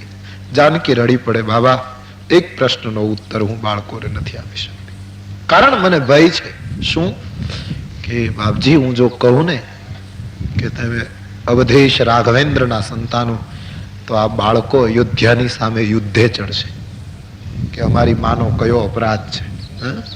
અને બાપજી, આ બાળકો મારું દુઃખ જોઈને અવધની સામે જો શસ્ત્ર ઉગામશે ને તો મારી કુરબાનીનો કોઈ અર્થ નહીં રહે, મારા સમર્પણનો કોઈ હેતુ નહીં સરે. અમારા કુળમાં બાપજી સત્યને ખાતર સ્ત્રીને વેચી નાખવાના દાખલા છે. અમારા કુળમાં હરિચંદ્રએ 1 વાર 2 વાર ને 3 વાર પોતાની પત્નીને કાશીની બજારમાં સત્ય ખાતર કરી. એક કુળ, અને એ સંતાનો જો કંઈક આવું કરશે, એ બાળકોને સમજાવી દે વાલ્મીકીજી, બેટા આવો પ્રશ્ન નહીં કરો, માને દુઃખ થાય. બાળકો પણ એટલા સમજદાર, માની પાસે જઈને કહે, માં માફ કરજે, હવે અમે તને નહીં પૂછીએ. યજ્ઞના ઘોડાને આ બાળકો પકડી લે છે. અયોધ્યાથી નીકળેલો યજ્ઞ ઘોડો સીતાના પુત્રો પકડીને બાંધી દે છે આશ્રમમાં. લક્ષ્મણને પરાજિત કરે છે આ બંને. હનુમાનજી મહારાજ પરાજિત, શત્રુઘ્ન એક આવ્યા છે યુદ્ધમાં. રામજીને બાંધવા સુધીની કથા છે. આટલો બધો પરાજય, કારણ કે ગમે તેમ તો એ રઘુકુળનું ખૂન છે. હરિ પ્રતિબિંબ મનહુ અતિ સુંદર. તુલસીજી તો એમ જ લખે કે લવકુશમાં રામ જ દેખાતા હતા, એવું હરિનું પ્રતિબિંબ હતું બંને ભાઈઓ, એવું લાગતું હતું. યજ્ઞનું નિમંત્રણ આવે છે વાલ્મીકીજીને. અયોધ્યાના રામજીના યજ્ઞમાં હાજરી આપવા જવાનું છે. સીતાને કહ્યું છે, બેટી થોડા દિવસ મારે અવધ જવું પડશે. અને સીતાજીને ખબર પડે કે અયોધ્યામાં યજ્ઞ છે અને રામ યજ્ઞ કરે. તમે કલ્પના કરો એની મનોવેદના કેવી હશે એ વખતે. જનકની આ પુત્રી અયોધ્યાની જે મહારાણી, ઈચ્છા છે મનમાં કે બાપજી મારા બાળકોને અયોધ્યા લઈ જાય તો, મનમાં ઈચ્છા છે. વાલ્મીકીજીએ સામેથી કહ્યું, બેટી તું કહેતી હોય તો હું બંને બાળકોને લઈ જાઉં, મારી સાથે થોડું આવે જુએ. ભલે બાપજી લઈ જાઓ, પણ બાપજી આપ તો જાણો છો બાળકો બહુ ચતુર છે, બહુ તેજસ્વી છે, મારું સદભાગ્ય છે. બાપજી એને અવધમાં ક્યાંક ખબર પડી ગઈ તો કે અમે અવધના સંતાનો છીએ. બોલે એક સમસ્યા તો છે બેટી, પણ હું પૂરું જતન કરીશ. બાળકોને બોલાવે છે, સીતા તૈયાર કરે. બીજું તૈયાર કરવામાં તો શું હતું, નાના નાના વલકલ પહેરાવ્યા, વાળ બાંધી પુષ્પ લગાવ્યા છે, ધનુષ બાણ આપ્યા છે, નાના નાના નિશંગ બાંધી આપ્યા છે કેળ ઉપર. ક્ષત્રિયના સંતાનો છે ને. બંને ભાઈઓને મસ્તક ઉપર હાથ મૂકી ભારત વર્ષની એ મહાન મહિલા ઊભી છે. વાલ્મીકીજીની સાથે બાળકો તૈયાર થાય છે ત્યારે માં બંનેને ભેટીને સૂચના આપે, બેટા તમે અયોધ્યા જાઓ છો. અયોધ્યા તો કેટલી મોટી નગરી છે. અયોધ્યાના મહારાજા કેટલા મહાપુરુષ છે, રઘુકુળનું શાસન છે બેટા, અને ત્યાં જાઓ ને તો ખૂબ મર્યાદા સાચવજો. બાપજીને છોડીને ક્યાંય જશો નહીં. આપણે તો ઋષિ કહેવાઈએ, તપોવનમાં રહેનારા. સંસારીઓની સાથે બહુ વાતો ન કરવાની. માં કહે કોઈની સાથે બહુ બોલવાનું નહીં. અયોધ્યાના જે બધા મોટા માણસો હોય ને બેટા, એમની સાથે કોઈ ચર્ચા નહીં કરવાની. ખાલી બાપજી હોય ત્યાં રહેવાનું. બાપજી કહે તો કંઈ જવાબ કરવાનો, બાકી કંઈ જોવાનું. અને પૂરું થાય એટલે પાછા આવવાનું. ભલે માં. બાળકોએ કહ્યું, માં તું પણ અમારી સાથે આવે તો. સીતાજી નીચું જોઈ ગયા છે. બોલે બેટા આશ્રમમાં કોણ રહે, આશ્રમનું આટલું મોટું ધ્યાન રાખવાનું, બધું કરવાનું, તું જાઓ ને બેટે. આજ પહેલી વાર સીતા પોતાના સંતાનોને છૂટા પાડે. વાલ્મીકીજીને કહ્યું, બાપજી બહુ ધ્યાન રાખજો, ક્યાંક છેલ્લા પગલા પેલા ન થઈ જાય. ભલે બેટી. તો વિદાય છે બાળકોની બાપજીની સાથે. આજ પહેલી વાર બાળકો છૂટા પડે છે ને એટલે ગમતું નથી. જાનકીજીની આંખમાં આંસુ આવી ગયા. મહાત્માઓનો એવો મત છે, લવકુશે સીતાની આંખના આંસુ જોયા. લવ અતિ પ્રેમાળ છે. એને એમ થયું માં રડે છે, માં એકલી થઈ જાય ને એને ગમે નહીં. એમણે વિશ્વામિત્રજીને વાલ્મીકીજીને એમ કહી દીધું, બાપજી અમારે નથી આવવું. બાપજી આપ હો આવી ગઈ. બાપજી અમારી માં એકલી થઈ જાય ને એ બરાબર નહીં. પાછો ફરી જાય. માને ભેટી પડે છે, માં અમારે નથી જવું. માં અમને ખબર છે તને ગમે નહીં. બોલે ના બેટા, એ તો પહેલી વાર તમે છૂટા પડો ને, હું માં છું ને બેટા, એટલે સ્વાભાવિક થાય. બાકી મારી આંખમાં પ્રેમના આંસુ છે, હર્ષના. મારા સંતાનો એક નગર જોવા જાય. જાઓ બેટે. વિદાય થઈ ગઈ. વાલ્મીકીજી અયોધ્યા આવ્યા છે. એ તો પછી મોટું પ્રકરણ છે ભાઈ, કે મોટો યજ્ઞ, આટલા ઋષિ મુનિઓ, વાલ્મીકીનું સન્માન થયું, વિરાજિત થયા. પણ બાળકોને જોઈને બધાની દ્રષ્ટિ બાળકોમાં ખેંચાણી. આ કોણ છે? અવધનો એક એક નરનારી બાળકને જોવા માટે આવે છે. કોણ છે આ? આટલી નાની ઉંમર છે કોણ? ભગવાન રામજી યજ્ઞકુંડના મુખ્ય આસન ઉપર બેઠા છે. બાજુમાં ઋષિ મુનિઓ છે. વશિષ્ઠ બાપજી યજ્ઞનો વિધિ કરાવે છે. એમાં ઘટના બને છે, બે ભાઈમાંથી એક ભાઈ જરા બાપજીની પાસેથી આમ યજ્ઞશાળા જોવા માટે નીકળી જાય છે અને યજ્ઞકુંડના તરફ જઈને જોયું તો અયોધ્યાના મહારાજા બેઠા છે, જેનું માટે ખૂબ સાંભળેલું. જોઈ રહે છે બાળક. પણ બરાબર એમણે જોયું તો મહારાજની બાજુમાં સુવર્ણ પ્રતિમા જોઈ અને બાળકનું હૃદય ખેંચાયું. ઓહ, આ શું છે? નક્કી ન કરી શક્યો બાળક. એકદમ દોડે છે, પોતાના ભાઈને સાદ કરે છે, ભૈયા અહીં આવ.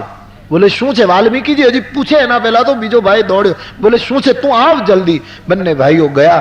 પૂછ્યું શું છે? બોલે દેખ એ અવધ કે મહારાજ હે. પણ ભાઈ એમની બાજુમાં સોનાની જે મૂર્તિ છે એ આપણી માં જેવી કેમ લાગે છે? એ તો આપણી માની મૂર્તિ છે.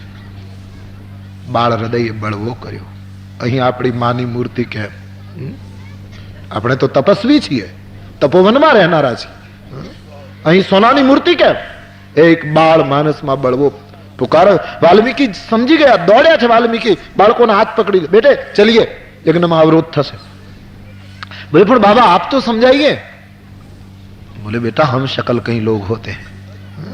એક અણસારના ઘણા માણસો હોય. બેટા એ તો પ્રતિમા છે, એ તો નિયમ પ્રમાણે વશિષ્ઠજી એ ઋષિઓનું કાર્ય છે, એ સૂચના આપે એમ કરવું જોઈએ. ચૂપ હો જાય. બાળકો પાછા ફરી ગયા. પણ મનમાં સવાલ જરૂર ઉભો રહ્યો. કથા છે 24 દિવસ સુધી રામાયણનું ગાન થયું છે અયોધ્યામાં. યજ્ઞમાં જયારે વિશ્રામ થાય, વચ્ચેનો વિશ્રામ, ફળાહાર થઈ જાય પછી યજ્ઞના તમામ ઋષિ મુનિઓ, સ્વયં રાજકુટુંબ અને તમામ નરનારી યજ્ઞ મંડપમાં બેઠા હોય યજ્ઞશાળામાં, ત્યારે વાલ્મીકીજી સૂચના આપે અને તપોવનમાંથી આવેલા લવ અને કુશ હાથમાં વીણા લઈ અને રામકથાનું ગાયન કરે. અવધમાં પહેલી રામકથાનું ગાયન લવકુશે 24 દિવસ સુધી કર્યું છે. વિશ્રાંતિમાં રામાયણનું ગાયન કહે છે. ભારતની એ મહાન મહિલાની ગાથાનું વર્ણન કરે છે. બંને બાળકો આખી અવધ સાંભળે છે કથા. બહુ સુંદર કથા કહે છે. લક્ષ્મણજી તો ડૂબી ગયા છે કથામાં. લક્ષ્મણજી બહુ ખેંચાયા છે. લક્ષ્મણજીને એમ થાય છે બાળકોને ભેટી પડવું. લક્ષ્મણજીને એમ થાય છે બાળકોને રાજભવનમાં ઉતારવા. બાળકો કેટલા સુંદર છે, આકર્ષણ થયું છે. રામજી મહાપુરુષ છે, ઘણી લાગણી જન્મી છે, પણ દેખાવા દેતા નથી. અવધની જનતાને ખૂબ જ ભાવ જાગ્યો છે બાળકો તરફ. કેટલું સુંદર ગાય છે. લોકો એમ કહે બાળકો કેટલું મજાનું ગાય છે. કોના બાળકો હશે? કોણ હશે આ? લોકો દયા ખાય છે બાળકોને. વાલ્મીકીજીનો ઋષિ આત્મા પણ દુઃખી થતો હતો કે દયા ન ખાવ. આ ગાદીના અધિકારી છે, જેને તમારી લોકવાયકાએ સહન કરવું પડ્યું છે. આ એ જનતા છે. સીતાને ઘોર જંગલમાં અમે પુત્રો જણાવ્યા છે. શું સમાજ કોઈને છોડતો નથી આ સમાજ. એ તો આજ મંદિરોમાં આરતી ઉતરે છે ભાઈ.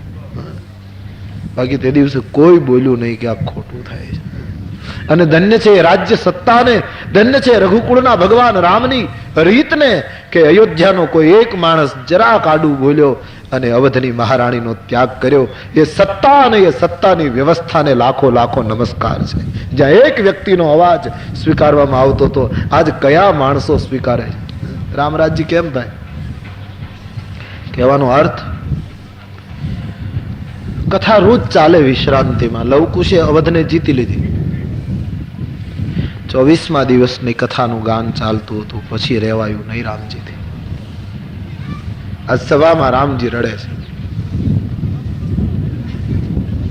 સીતાનું સ્મરણ થયું છે. લખનજીએ સરકારને સામું જોયું. લખન કી આંખે ભરાઈ. આખું રાજકુટુંબ ગદગદિત થઈ ગયું. લક્ષ્મણજીએ પ્રભુની પાસે જઈને પૂછ્યું, મહારાજ સ્વસ્થ હોઈએ. બોલે લખન બોલી શકતો નહોતો, બાકી બાળકોને જ્યારથી જોયા છે ત્યારથી બાળકોએ મને પકડી લીધો છે.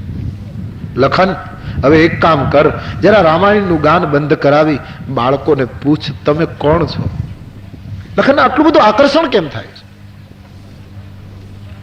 લક્ષ્મણજી રામના આદેશનું ઉલ્લંઘન કેમ કરી શકે?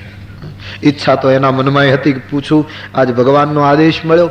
લખનજી આવે છે અને બાળકોને કથાના ગાયનમાં વિક્ષેપ કરીને પૂછ્યું છે.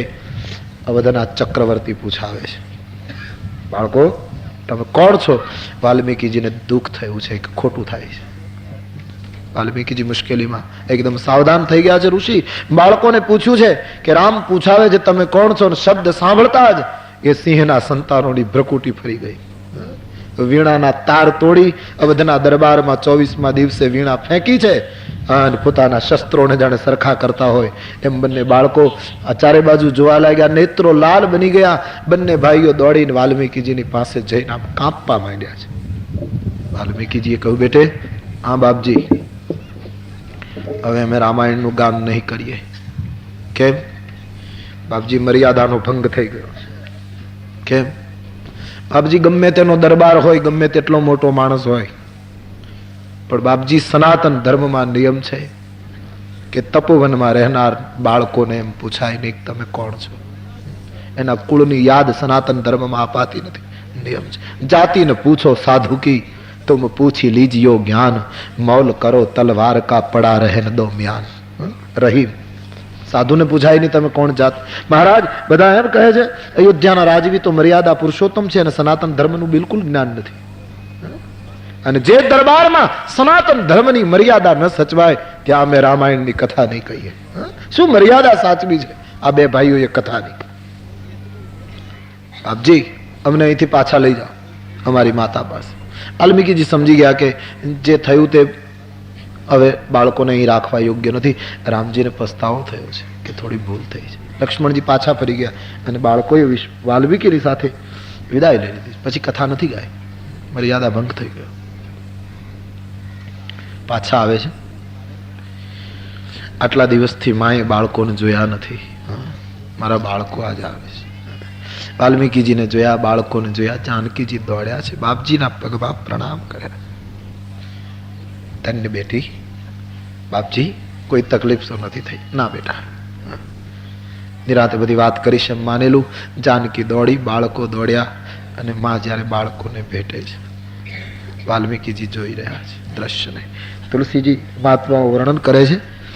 બંને બાળકોને હૃદયે ચાંપી કુટિયા પાસે લઈ આવી, બાજુમાં બેસાડી, મસ્તક ઉપર વાત ફેરવતી મમતા મૂર્તિ આયા છે. બાળકોને પૂછે, બેટા અવધ જોઈ? કેવું નગર છે બેટા? માં બહુ સરસ નગર છે. માં તું આવી નહીં, માં તું અહીંયા જ બેઠી, તેમ તને પણ નગરનું દર્શન થાત. બહુ સરસ નગરી છે બેટા. અચ્છા બેટા, બધું જોયું? બોલે હા માં, બહુ સરસ નગર, કેટલા માણસો ભેગા થયેલા, બહુ મોટું સત્કાર્ય માં. બધાને સન્માન પણ સરસ અપાતું હતું. માં અમે 24 દિવસ સુધી કથા ગાઈ ત્યાં. પણ માં એક પ્રશ્ન પૂછીએ? શું? માં અયોધ્યાના મહારાજા યજ્ઞ કરતા હતા ને, તો એની બાજુમાં એક સોનાની મૂર્તિ હતી માં, બિલકુલ તારા જેવી. સીતાની આંખમાંથી આંસુની ધાર થઈ ગઈ. તે દિવસે સીતાને પોતાની કુરબાની લેખે લાગી ગઈ એમ લાગ્યું. એને એમ થયું કે નહીં, ભલે જગત કહે રામજીએ મારો ત્યાગ કર્યો, પણ મારા પ્રભુએ મારો ત્યાગ નથી કર્યો. નહીતર જે કુળમાં 300 રાણીને પરણવાના દાખલા, જે પરંપરામાં રઘુકુળમાં, ત્યાં રામજીને વશિષ્ઠજીએ 3 વાર કહેલું કે બીજું લગ્ન ન કરો ત્યાં સુધી યજ્ઞ નહીં થઈ શકે, યજ્ઞમાં સપત્નિકાએ બેસવું પડે. ભગવાને વશિષ્ઠજીને કહી દીધું કે બાપજી હું યજ્ઞ બંધ રાખી શકું છું, બાકી હું બીજું લગ્ન ન કરી શકું. હું સીતાને પરણ્યો છું, બાકી હું બીજું લગ્ન. અને પછી વૈકલ્પિક વ્યવસ્થા કરી શાસ્ત્ર પ્રમાણે, અને સુવર્ણની પ્રતિમા સીતાની. આ જાનકીને થયું મારો ત્યાગ નથી થયો. માં તારી મૂર્તિ કેમ ત્યાં? બોલે બેટા એ તો હોય ગઈ મૂર્તિ, કઈ થોડી એની અણસાર થોડી કોઈની સાથે સરખાવે. તો મૂર્તિ બનાવી હોય તાત્કાલિક યજ્ઞના નિયમ પ્રમાણે, ઋષિઓનું કાર્ય છે. વાતને તોડી નાખે. બધું પૂછે છે માતાજી. બાળકોએ કહ્યું પણ માં એક વાત હું તને કહું, રઘુકુળ બહુ મહાન છે, તું રોજ એની વાર્તા કયા કરતી. અમે નજરે જોયું, રઘુકુળના મહારાજા પણ બહુ મહાન, એનું કુટુંબ બધું જ મહાન. પણ માં એક વસ્તુ કહેવી જોઈએ. શું? માં એ તો મહાન માણસ છે, એના માટે આવું બોલવું બરાબર નહીં, પણ માં જે ઘટના ઘટી તે કહી દઉં છું. રઘુકુળના મહારાજાને સનાતન ધર્મનું જ્ઞાન નથી. अरे बेटा शांतम पापम, बेटे मुंह पर हाथ लगा दिया माता ने। बेटा मोटा माणस માટે એવું ન બોલીએ, તમે આવેશમાં બોલો। નહીં માં, હું સાચું કહું। બોલે શું થયું? માં અમે કથા ગાતા હતા ને તો રઘુકુળના મહારાજાએ એના નાના ભાઈ લક્ષ્મણને મોકલીને અમારી પાસે પૂછાયું કે અયોધ્યાના રાજબી પૂછાવે છે તમે કોણ છો, કોના બાળકો છો? માં, ઋષિના આશ્રમમાં રહેનાર બાળકોને પૂછાય તમે કોણ છો? પૂછાય માં? પણ તે દિવસે લવે પાછો પ્રશ્ન કર્યો કે માં હવે બધા લોકો આંગળી ચીંધીને પૂછે છે, માં હવે તો બતાવો અમે કોણ છીએ? તે દિવસે સીતાને એમ થયું કે હવે જો આ ધરતી ફાટે તો હું સમાઈ જાઉં, હવે વિશેષ કંઈ કરવાનું બાકી રહેતું નથી, એવું લાગ્યું તે દિવસે। કહેવાનો અર્થ, આટલી જે સમર્પણની દિવ્ય ગાથા ભારતમાં સર્જાણી, એના ઉપર બોલતા પહેલા બહુ વિચારજો। રામકથાના પાત્રોને હું તો ગાદી ઉપરથી હંમેશા અપીલ કરું છું, ખાસ કરીને બુદ્ધિજીવી લોકોને, કે રામાયણની કથાના ગૌરવને તમે વધારી ન શકો તો કંઈ નહીં, પણ એમાંના એકેય પાત્રને નીચું લાવવાનો તમને મને કોઈ અધિકાર નથી, નહીતર ક્યાંક વાલ્મીકીનો અપરાધ થઈ જશે, તુલસીનો અપરાધ થઈ જશે। તો જે સીતાએ આટલું સમર્પણ, આટલો ત્યાગ, એની સામે ઊભું ન રહેવાય। એ સીતા આજ જનકની પુત્રી બગીચામાં પ્રવેશ કરવાની તૈયારીમાં છે, 8 સખીઓની વચ્ચે। આપે કથા તો જાણી હશે, સીતાજી ધરતીમાંથી પ્રગટ થયા છે। એ જનકની કઈ પુત્રી તો નથી, જનક તો પાલક પિતા છે, એ મળેલું પુત્રી રત્ન છે જનકનું। કથામાં એવું વર્ણન છે કે જનક મહારાજને જ્યારે શિવ ધનુષ્ય મળ્યું પછી એને હાથીઓ દ્વારા ખેંચાવવામાં આવેલું, આટલું તો એ મોટું અને વજનદાર હતું। પછી જે જગ્યાએ ધનુષ્યને રાખ્યું છે ત્યારે જનકજી આવું પવિત્ર અને ભગવાન શિવજીનું આ પિનાક છે એટલે એની રોજ પૂજા કરે જનકજી જનકપુરમાં। પણ એમણે સીતાને કહેલું, બેટી હું જ્યારે ધનુષ્યની પૂજા કરું ને એના પહેલા સવારમાં તારે ગાયનું ગોબર લઈ, ગાયનું છાણ લઈ ધનુષ્યની આજુબાજુની ભૂમિ પવિત્ર કરવાની, લીપીને, તાકી હું ત્યાં બેસીને પૂજા કરું। જાનકીનું રોજનું ક્રમ, પિતા માટે પૂજાની સામગ્રી તૈયાર કરવાની, ગાયનું ગોબર લઈને લીપે, પછી જનક ધનુષ્યની પૂજા કરે। આમ ઘણા દિવસથી ચાલતું હતું। સીતાજીને એક દિવસ એમ થયું કે હું રોજ ધનુષ્યની ચારે બાજુ તો ગોબર કરું છું, લીપું છું, પણ ધનુષ્યની નીચે તો કચરો રહી જાય છે, બિલકુલ ચોખ્ખું તો થતું નથી। એટલે જાનકીને એમ થયું કે આ નીચે પણ જરા લીપી નાખું, તો ડાબા હાથે ધનુષ્યને ઊંચું કરી લીધું સીતાએ, પછી નીચે ગાર કરીને પાછું મૂકી દીધું, સહજ, બિલકુલ જાણે કઈ કર્યું નથી। એ તો પોતાના પેલામાં જનકજી પૂજા કરવા આવ્યા અને આશ્ચર્ય ચકિત થઈ ગયા, કહો આજ નીચે કોણે આ લીપી નાખ્યું? હાથીઓ દ્વારા તો માંડ માંડ ખેંચાવીને મૂક્યું છે આટલા પરિશ્રમ પછી, અને એને કોણે ઊંચું કરીને? સીતાને એકદમ બોલાવી, જાનકી બેટી, હા પિતાજી, બેટા આવ। શું? બોલે બેટા આ નીચે કોણે લીપી નાખ્યું? કહે બાપુજી મને એમ થતું હતું કે નીચે તો કચરો એમને થોડો ઘણો રહી જાય છે રચ, અને તેથી ઊંચું કરીને મેં લીપી નાખ્યું। અરે બેટા પણ તું શું વાત કરે છે, આ મગજમાં નથી ઉતરતું તું? બોલે બાપુજી હા મને એમ થયું કે નીચે પણ સાફ કરી નાખું, પણ કઈ રીતે હાથીઓ દ્વારા ઊંચું થાય, ખેંચાય? તો સીતાજી કહ્યું બાપુજી આવી રીતે, એમ કરીને પાછું લઈ લીધું। અને તે દિવસે જનકને પહેલી વાર થયું કે શક્તિનું પ્રાગટ્ય થઈ ચૂક્યું છે, અને આ શક્તિ મારી નથી, આ શક્તિ તો જેની હોય એને આપવી જોઈએ, પણ હવે એનો માલિકને ગોતવો ક્યાં? આ તો મને જડેલી વસ્તુ છે, અને જડેલી વસ્તુ કોઈને મળે ત્યારે એ માણસ જાહેરાત કરે કે જેની હોય તે નિશાની આપીને લઈ જાઓ। કોઈ અમુક માણસો શુકન માનીને બેગમાં મૂકી દે તો એક વાત જુદી છે, બાકી નહીતર સજ્જન માણસ જડેલી વસ્તુની જાહેરાત કરે કે ભાઈ અમને ફલાણી વસ્તુ મળી છે। એ જનકે પછી જાહેરાત કરી છે કે આ શક્તિનો માલિક તો એ જ હોય જે ધનુષ્ય ભંગ કરી શકે। એટલે ધનુષ્ય યજ્ઞની આખી યોજનાની પાછળ આ વિચાર કામ કરતો હતો। જાહેરાત થઈ છે, એ સીતા આજ તેગી અવસર સીતા તહ આઈ, અને ગિરિજા પૂજન જનની પઠાઈ, સંગ સખી સબ સુભગ સયાની, ગાવહી ગીત મનોહર બાની. 8 મહિલાઓ સખીઓ મંગલ ગીતો ગાય. જાનકીજી એ જ વખતે બગીચામાં પ્રવેશ કરે. બગીચાની રોનક અનેક ગણી વધી ગઈ. ફરે છે બાગમાં. આંબાવાડીને પસાર કરી તળાવને કિનારે ગયા. સરોવરમાં સ્નાન કરી સખીઓની સાથે માં ભવાનીની પૂજા કરવા માટે મંદિરમાં ગઈ. પણ એક સખી સિય સંગ બિહાઈ ગઈ રહી દેખન ફૂલવાઈ. સીતાની સાથે આવેલી સખીઓમાંથી એક સખી સીતાથી છૂટી પડી ગયેલી, જે બગીચો જોવા માટે પાછળ રહી ગયેલી, એ હજી મંદિરમાં નહોતી પહોંચી અને એ સખીએ રામના દર્શન કરી લીધા. એક લતા મંડપની પાછળ રામજીને એમણે જોઈ લીધા. રામ લખનને જોતા જ અતિ ભાવાવેશમાં આવેલી આ સખી દોડતી દોડતી મંદિરમાં આવી. ભવાનીની પૂજા કરતા સીતાનો હાથ પકડી સખીએ કહ્યું, દેખન બાગ કુંવર દૌ આયે અને બાય કિશોર સબ ભાંતિ સુહાય. જાનકી ચાલ, જે રાજકુમારોએ ગઈકાલે આખા નગરને રૂપની મોહનીમાં વશીભૂત કર્યું, તું અમને પૂછતી હતી કે કોણ રાજકુમાર, તમે એના દર્શન નથી કર્યા. જાનકી આજ બગીચામાં જ છે, આપણા સદભાગ્ય. અભી અભી મેં દર્શન કરકે આવી. માતાજીની પૂજા પછી પણ થશે. સીતા ચાલો, હું રામ દર્શન કરાવું. પણ કેટલી સયાની સખી, એક જનકની પુત્રી જે કુંવારી કન્યા છે, એને એક કુંવારા રાજકુમારનું દર્શન કરવા માટે જવાનું છે.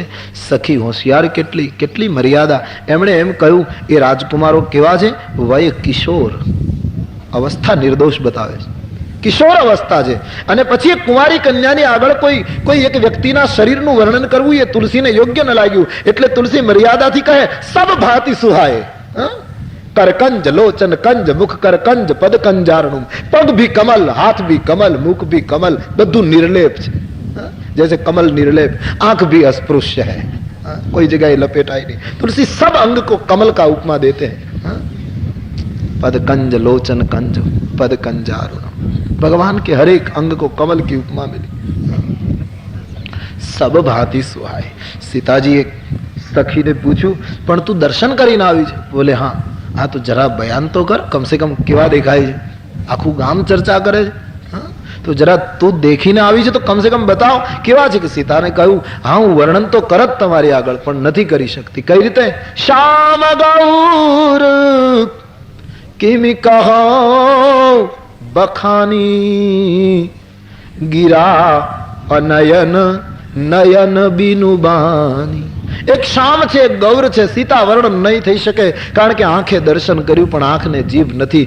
મૂંગી આંખ બિચારી કેમ વર્ણન કરે? અને જીભ વર્ણન કરે પણ એને આંખ નથી. આંધળી જીભ એનું કેમ જોયા વગર વખાણ કરે? ટૂંકમાં સીતા એ રૂપ એવું છે જે ઇન્દ્રિયોથી વર્ણવી ન શકાય. સીતા એ તો તમે રૂબરૂ જુઓ. એ તો ગૂંગે કેરી શર્કરા જિન્હોને ખાઈ વો મુસ્કાઈ. તો મૂંગા માણસે સાકર ખાધેલી. ગમે તેટલું દબાણ કરો, મૂંગાને મારો તોય શું કરે? સાકર કેવી લાગે કેમ કહે? મૂંગા માણસને કેરી ખવડાવો ને પછી તમે કહો કે નહીં બોલ સ્વાદ કેવો, તો બિચારો રડશે. તમે દબાણ કરો કે નહીં, બહુ આગ્રહ કરશો તો કેમ કહી શકે? જો એનામાં થોડી અક્કલ હશે તો એ બીજી કેરી લઈને આપણા હાથમાં આપશે, તું ખાવાનું ચાલુ કર, મને પૂછવાનું બંધ કર. એમ સાચા સદગુરુ વર્ણન નહીં કરે, એમ કહેશે કે ચાલ દેખાડી દો, તું દેખ લે બસ. આંબાવાડી એ સંત સંગનો પ્રભાવ છે. સંત સભા ચહુ દિશી અમરાય. જ્યારે સાધક સંત સંગ કરે પછી સરોવરમાં સ્નાન કર્યા સીતાજી, એનો અર્થ સંત હૃદય સમ નિર્મલ બારી. આખી સાધનાની ક્રમિક વિકાસ છે. પહેલા સત્સંગ કરવાનો અને પછી સંતના હૃદયમાં સ્થાન મેળવવાનું. જળમાં સ્નાન કર્યું એટલે સંતના હૃદયમાં જગ્યા મેળવવાની. અને પછી ભવાનીની પૂજા એટલે સાચા અર્થમાં શ્રદ્ધાની પૂજા. અને જ્યારે સાચા અર્થમાં સાધક શ્રદ્ધાની પૂજા કરતો હશે ત્યારે સખી જેવો કોઈ ને કોઈ સદગુરુ જેણે રામના દર્શન કર્યા હશે એવું આવીને કહેશે, ચાલ તને રામ દર્શન કરાવી દો. તે સત્સંગ કર્યો છે, તને સંતના હૃદયમાં સ્થાન મળ્યું છે, તારી શ્રદ્ધાની પૂજા હવે બરાબર થઈ રહી છે, માટે હવે તને રામ દર્શન કરાવું. સખીએ સીતાને કહ્યું, ચાલ હું રામને જોઈને આવી છું, પ્રાપ્તિ કરાવી દો. સીતાજીએ કહ્યું ઠીક હે જઈએ. પણ જાનકીએ કહ્યું, જરા બતાવ તારી આંખમાં આંસુ કેમ પડે આટલી બધી ભાવાવેશમાં? બોલે, સીતા મારે રામના દર્શન તારી સાથે ફરીવાર કરવા છે. તો ઠીક, પણ આ શું? બોલે જાનકી પ્યાલામાં પાણી ભર્યું હોય અને પછી એમાં દૂધ ભરવું હોય તો પાણી ખાલી કરવું પડે. બોલે ઠીક હે, મારી આંખના પ્યાલામાં રામ સ્વરૂપનું અમૃત ભરવું છે, માટે ખારું પાણી ખાલી કરું છું. અને જ્યાં સુધી આંખના ક્ષાર ન નીકળે ત્યાં સુધી રામનું અમૃત કેમ આવે? ક્ષાર ખાલી હો જાય. ઈર્ષા, દ્વેષ, દંભ, અસૂયા, આ બધું ખારું પાણી જ્યારે નીકળી જાય ત્યારે પ્રભુને આવવાની જગ્યા મળે. તુલસીદાસજી વર્ણન કરે, સખી બડી સુંદર રજૂઆત કરે. સીતાજીએ સખીને આગળ કરી. સદગુરુ હંમેશા આગળ હોય સાધકની. દર્શન કરાવવા જાય. બગીચામાં આગળ સખી, પાછળ સીતા, જાનકીજી ચાલે છે. પણ તુલસીજીએ લખ્યું, જ્યારે સીતાજી ચાલે છે ત્યારે કંકન કિંકીની નુપુર ધૂની સુની. જાનકીના પગના નુપુર, કેડનો કંદોરો, હાથના કંકણનો અવાજ થયો છે. સીતાજી આમ હાથ ઊંચું કરે, કોઈ લતા આવે તો એને હટાવવા માટે, યા તો કોઈ ભમરાઓ હેરાન કરવા આવે તો उसको वैसे कर रही है जानकी जी, તો એના હાથનું કંકણ આમ આકાશ તરફ ઉઠે છે. કેડનો કંદોરો એ ડોલે છે તો એની ઘૂંઘરીઓ વાગે છે, અને પગલા પડે છે તો નુપુર વાગે છે. અને સીતાજીના નુપુરનો અવાજ સાંભળતા ભગવાન રામજી અને લખન એક લતા ભવનની પાછળ પુષ્પ ચૂંટતા હતા. રામના કાનમાં એ રવ આવ્યો અને રામજી એકદમ ચકિત થયા અને લખનને કહ્યું, લખન, મને એમ લાગે છે આજ બગીચામાં કોણ આવે છે? લખના કોના નુપુરનો અવાજ છે? મને એમ લાગે છે કોઈના નુપુરનો આશ્રય કરીને કામદેવ આજ વિશ્વ વિજય કરવા તો નથી નીકળ્યો, આજ કામની સેના તો નથી ઉભી. રામજી કામનું વર્ણન કરવા લાગ્યા છે, સૌંદર્યનું વર્ણન કરવા લાગ્યા છે. તુલસીદાસજીએ દોહાવલીમાં લખ્યું છે કે જ્યાં રામ હોય ત્યાં કામ ન હોય. પણ એ જ તુલસી આજ રામને અને કામના વિચારને બંનેને બાગમાં ભેગા કરે. તુલસીને કોઈએ પૂછ્યું કે રામ હોય ત્યાં કામ હોય ને, એમ તમે દોહાવલીમાં લખો છો. તમે એમ જ કહ્યું, તુલસી દોનો ના રહે રવિ રજની એક ઠામ. સૂરજ અને રાત એક જગ્યાએ ન રહે. તો પછી રામ પણ છે ને, રામ જ પાછા એમ કહે મનસા વિશ્વ વિજય ચહકી. જાણે કામદેવ વિશ્વ વિજય કરવા નીકળ્યો એવું લાગે છે. તો પછી કામ કેમ? તુલસીએ જવાબ આપ્યો કે ત્યાં કામને પ્રવેશ આપ્યો છે એનું કારણ ત્યાં કામ સીતાજીના પગનો આશ્રય કરીને આવ્યો છે. કામદેવ જ્યારે ભક્તિના પગનો આશ્રય કરે ત્યારે રામ પણ એનો ઇનકાર નથી કરતા. સવાલ એ છે, ભક્તિના નુપુરનો આશ્રય કરીને આવેલો કામ આજે રામજીનો પરાજય કરે. ભગવાન લક્ષ્મણજી પણ એમ ઈચ્છે છે કે મહારાજ આમાં તો આપણે પરાજિત થવું જ જોઈએ, કારણ કે એકલો આવ્યો તો શંકરની જેમ તમારા પહેલા હું બાળી દેત. એની તાકાત નથી, બાગમાં પગ મૂકે. પણ આજ ભક્તિ મૈયાનો આશ્રય લઈને જ્યારે આવે છે ત્યારે એનો સ્વીકાર કરવો જોઈએ, ક્યોંકि वो तो काम भी धन्य हो जाता है जब भक्ति का चरण नुपुर बनी. नुपुરના અવાજમાં કામ આવ્યો છે. રામજી ચારે બાજુ જુએ છે, આ કોના પગનું નુપુર વાગે? લક્ષ્મણજી વિચાર કરે છે. ભગવાન રામજી જોતા હતા ને એમાં સીતાજીને જોયા, સખીઓની વચ્ચે સીતાને જોઈ. સીતાજી હજી રામને નથી જોયા. બ્રહ્મ તો સાધકને જુએ જ છે સતત. જગ પેખન તુમ દેખનિયારા. પણ સાધક હજી બ્રહ્મને નથી જોઈ શક્યો. ભક્તિ કરનાર વ્યક્તિ હજી બ્રહ્મને નથી જોઈ શકી. અને પેલી સહેલી હજુ આગળ છે. રામજી જોઈ ગયા અને લખનનો હાથ પકડીને કહ્યું કે તાત જનક તનયા યહ સોઈ ધનુષ જગ્ન જેહી કારણ હોય. લખાના જનકના પુત્રી જો ભાઈ, જેના માટે આટલો મોટો ધનુષ યજ્ઞ જનકને કરવો પડે છે. અને લક્ષ્મણ બીજું તો શું કહું, તારી આગળ ખુલ્લી વાત કરું. જાસુ બિલોકી અલૌકિક શોભા અને સહજ પુનીત મોર મન ક્ષોભા. જેનું દિવ્ય અલૌકિક રૂપ જોતા, સહજ સુંદરતા જોતા મારું પવિત્ર મન એના તરફ ખેંચાયું છે. નહીતર લખન, આપણે રઘુવંશી છીએ, આપણું મન કોઈ દિવસ ખોટી જગ્યાએ જાય નહીં. દુષ્યંત બોલ્યો ને શાકુંતલમાં, શકુંતલાને જોયા પછી આર્ય મેં મના, માથા ઉપર થપાટ મારી દુષ્યંતે કે આ કન્યાને જોઈને મારું મન એના તરફ ખેંચાણું, કારણ કે અનાર્યનું મન નથી, મારું તો આર્યનું મન છે. મારું મન બીજી જગ્યાએ જાય નહીં. આ કોઈ ક્ષત્રિય કુળની કન્યા હોવી જોઈએ. અનસુયાને પ્રિયવૃંદાને પૂછ્યું, દુષ્યંતની શંકા સાચી પડી કે ગાધી રાજાના પુત્ર વિશ્વામિત્ર, અને વિશ્વામિત્ર અને મેનકાનું સંતાન છે આ શકુંતલા. ત્યારે દુષ્યંતને શાંતિ થઈ. નહીતર રઘુવંશીન કર સહજ સુભાવું, અમારું મન કુપંત પગ ધરે ને કાવું. આપણે રઘુકુળ છીએ લખાણ, આપણું મન કોઈ દિવસ ખરાબ રસ્તે જાય નહીં. મને મારા મન ઉપર પૂરો ભરોસો છે. પણ આજ મારું મન સીતાના તરફ ખેંચાયું છે બાપ, કારણ કે અલૌકિક રૂપ અને પવિત્ર મન એનું જોડાણ થયા વગર રહે.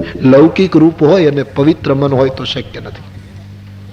યા તો અલૌકિક રૂપ હોય પણ મન અપવિત્ર હોય તો ખેંચાણ શક્ય નથી, પણ જ્યારે પવિત્ર મન હોય ને રૂપ અલૌકિક હોય પછી તો સ્વાભાવિક ખેંચાણ શક્ય છે. લૌકિક ભાવ તો કોઈ છે નહીં.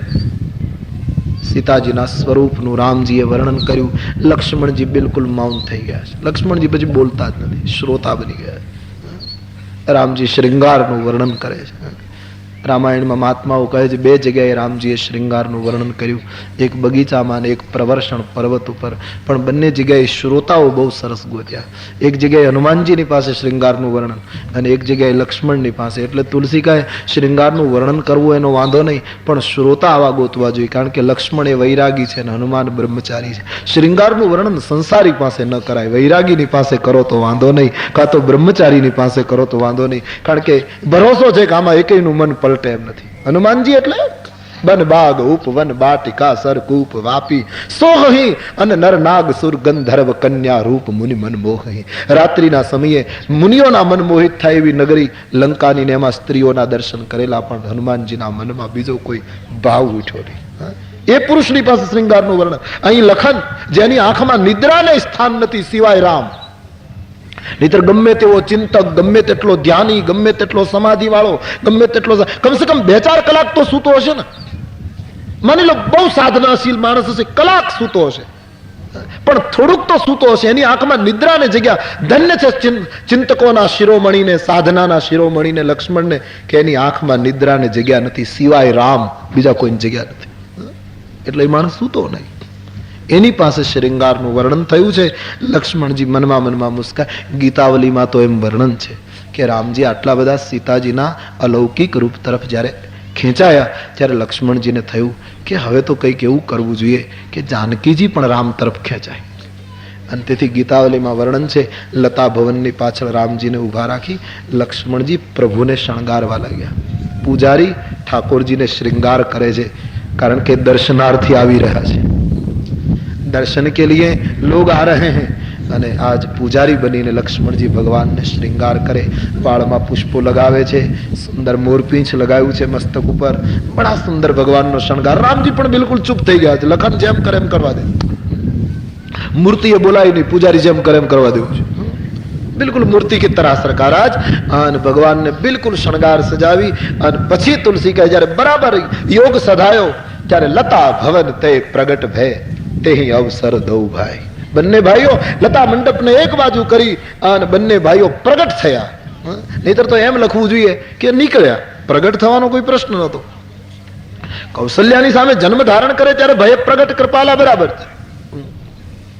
પણ તુલસી કહે રામાયણમાં બધાની રામનવમી જુદી જુદી છે. કૌશલ્યા માટે રામનવમી જે દિવસે રામ પ્રગટ્યા તે, પણ સીતાજીની રામનવમી આજ છે, કારણ કે એના માટે રામ આજ પ્રગટ થાય છે. બધાની રામનવમી જુદી. જ્યારે જેના જીવનમાં બ્રહ્મનો આનંદ પ્રગટે એ એની રામનવમી, એ એનો દિન. ભગવાન રામજીને લઈને લક્ષ્મણજી બહાર નીકળ્યા અને સખીએ બીજી વાર રામ દર્શન કર્યા છે. રામ દર્શનથી પૂર્ણ ધન્ય બનેલી સખીએ સીતાને કહ્યું, દેખ જાનકી. સીતાજીએ પ્રભુનું દર્શન કર્યું. સખી હટી ગઈ. સદગુરુની ભૂમિકા પૂરી થઈ ગઈ. સાધકને પરમાત્માનો સાક્ષાત્કાર કરાવ્યા પછી સંતો વચ્ચેથી હટી જાય છે. સીધું અનુસંધાન. સીતાજી નેત્રના દ્વારથી પ્રભુને શું જનકની દીકરીની મર્યાદા બતાવી. આંખના દરવાજેથી રામજીના સ્વરૂપને હૃદયમાં ઉતારી આંખના બારણા સીતાએ બંધ કરી દીધા, કારણ કે એક ધારું જોઈશ તો 8 સખીઓ કદાચ ટીકા કરશે. આ તો મર્યાદાનો પ્રશ્ન છે. એટલે એકદમ નેત્રોને બંધ કરી દીધા, રૂપને અંદર લઈ લીધું. સખીઓએ સીતાનો ભાવાવેશ જોયો. એક સખીએ તો વ્યંગ કર્યો, જાનકી બહુરી ગૌરી કર ધ્યાન કરે હું. ભવાનીનું ધ્યાન કરતા લાગો છો, મશ્કરી કરી. ભવાનીનું ધ્યાન પછી પણ થશે. ભૂપ કિશોર દેખી કિન લે હું. રાજકુમારોનું જોઈ લો, ફરી ફરીને અવસર નહીં મળે. સીતાજીને આંખ ખોલવાની પૂરી સૂચના આપે છે. જરા જુઓ, એક જ રીતનું રૂપ નથી, એ રૂપ તો બદલ્યા કરે છે ક્ષણે ક્ષણે. સીતાજી આંખ ખોલતા નથી, કારણ કે સીતાજી એમ કહેવા માંગે કે એકવાર રામ દર્શન થયા પછી હવે આંખ ખોલીને બીજું શું જોવાનું બાકી છે. જો દેખના થા વો દેખ લિયા. હવે આંખ ખોલું ને રામને બદલે કંઈક બીજું જોવાય તો મારું દર્શન જતું રહે. હા, રામ જોયા પછી શું જોવાનું બાકી રહે? તો આંખે નહીં ખોલતી. સંતો બહુ સરસ અર્થો કરે છે. સખીઓના કહેવાથી સીતાએ આંખ ન ખોલી, પણ લક્ષ્મણજીએ જોયું કે કમાલ હે. જાનકીજી તો આંખો બંધ કરી ગયા. એમણે રામજીને જોયા પણ મને તો જોયો જ નહીં. સીતાજીને એમ થાય છે કે ભગવાન આટલા, લક્ષ્મણને એમ થાય કે ભગવાન આટલા સુંદર છે તો એ મેં શણગાર્યા છે. હે ભક્તિ મૈયા, પ્રભુના દર્શન કરો છો એમ એક દ્રષ્ટિ પૂજારી ઉપર કરો, મારો બેડો પાર થઈ જાય. ક્યોંકि શ્रृंगार मैंने किया है, कम से कम जिन्होंने संवारा है राम को, उसके प्रति एक दृष्टि तो कर दो. લખન પ્રાર્થના કરે છે અને એ પ્રાર્થના માનો સફળ થઈ. જાનકીએ બીજી વાર આંખ ખોલી, લખન કે પ્રતિ દેખા, લખન ધન્ય હો ગઈ, માं की દ્રષ્ટિ પડ ગઈ. રામજીના રૂપના અમૃતનું સદભાવનાથી પાન કરે છે. હું આજના સંદર્ભમાં કહું તો એમ કહી શકું કે ભૂતકાળમાં પણ આપણે ત્યાં બગીચાઓ હતા, જેમ આજ છે. નગરપાલિકાના બગીચાઓ હોય, કોઈના સ્વતંત્ર હોય, બાગ બગીચા હોય, અને આજ જેમ યુવાન યુવતીઓ, બહેનો, દીકરીઓ, છોકરાઓ બગીચામાં ફરવા જાય એમ તે દિવસે પણ બગીચામાં જતા હતા. પણ ફરક એટલો, સીતા બગીચામાં ગઈ છે એ રામ દર્શન માટે ગઈ છે, અને આજ બગીચામાં લોકો કામ દર્શન માટે ફરે છે. હેતુ ફરી ગયો. આજ એ બગીચાઓમાં બ્રહ્મની પ્રાપ્તિ થઈ છે. આજના બાગ મા બાપ માટે આગ બન્યા છે, અગ્નિ થઈ ગયા છે. આજના બગીચાઓ ફૂલ નથી ખીલતા, આમ તણખાઓ ખીલ્યા છે. આજના બગીચાઓ મા બાપ માટે, ગ્રહસ્થોના માટે સમસ્યા ઊભી કરી. બગીચામાં ફરો, રામ પણ ફર્યા હતા, અમારી જાનકી પણ ફરી હતી, પણ હેતુ સૌંદર્યની પૂજાનો હોવો જોઈએ, સૌંદર્યના શિકારનો નહીં. દ્રષ્ટિ ફરી ગઈ છે. જાનકીજી રામ દર્શન પામ્યા છે. સખી કહે હવે આપણે જવું જોઈએ, વિલંબ થઈ રહ્યો છે. જાનકીજીને પાછા લઈને આવે છે. સીતાજી મનમાં વિચાર કરે, મારા પિતાજી આવી પ્રતિજ્ઞા શું કામ કરી કે ધનુષ તોડે એને જ મારે જયમાળા પહેરાવવી? કારણ કે રામજી ધનુષ કેમ તોડી શકશે એવું એને લાગ્યું. લાગણી છે, ભાવ છે. કારણ કે સીતાજીએ બરાબર દર્શન કરેલું ત્યારે હાથમાં પુષ્પના દોના હતા રામજીની પાસે, કપાળમાં પરસેવાના બિંદુઓ, શ્રમ થયેલો પુષ્પ ચૂંટવામાં. સીતાજીને એમ થયું ફૂલ તોડે ત્યાં જેને પરસેવો થાય એ ધનુષ કેમ તોડી શકે? એ તો હું જ ધનુષ ઊંચું કરી શકું, બાકી આ કેમ ઊંચું? એવો એક ભાવ જાગ્યો છે. મારા પિતાએ આવી પ્રતિજ્ઞા શું કામ કરી? સખીઓની સાથે સીતાજી મનમાં વિચારતા પાછા ફરે. નારદના શબ્દો સાંભળતા શ્રદ્ધા દ્રઢ બને છે. અને ગઈ ભવાની ભવન બહોરી, ફરીવાર માતાજીના મંદિરમાં જઈ ગિરિરાજ પુત્રી, હિમાચલ પુત્રીની સ્તુતિ કરી છે. મારા મનોરથો તમે જાણો છો ભવાની, મારા હૃદયમાં શું ભાવ પડ્યો છે એટલે સીતા કહે હું પ્રગટ નથી કરતી. કારણ કે મોર મનોરથ જાનહું નીકે, બસ હું સદા ઉરપુર સબહી કે. તમે બધાના ઉરપુરમાં નિવાસ કરો છો, માટે ખબર છે કોના મનમાં કયો ભાવ, માટે હું પ્રગટ નથી કરતી. માની આગળ પોતાના હૃદયના ભાવ વ્યક્ત કરતા મૂર્તિ ડોલવા લાગી, મુસ્કાય. પ્રસાદીનો હાર સીતાના હાથમાં પડ્યો અને ભવાનીની મૂર્તિ બોલી, સુનું સિંહ સત્ય અશીષ હમારી. સીતા મારો આશીર્વાદ છે, પૂજહી વિધિ મનકામના તુમારી. વિધાતા તમારી મનકામના પૂર્ણ કરશે. માન જાગી રાચે ભૂમિ લગી, સોઈ બર સહજ સુંદર સાવરો, કરુણા નિધાન સુજાનશીલ, સ્નેહ જાનત રાવરો. यही भांति गौरी अशीष, सुनी सिया सहित घिया, हर्षित यली तुलसी भवानी, पूजी पुनि पुनि मुदित मन मंदिर चली.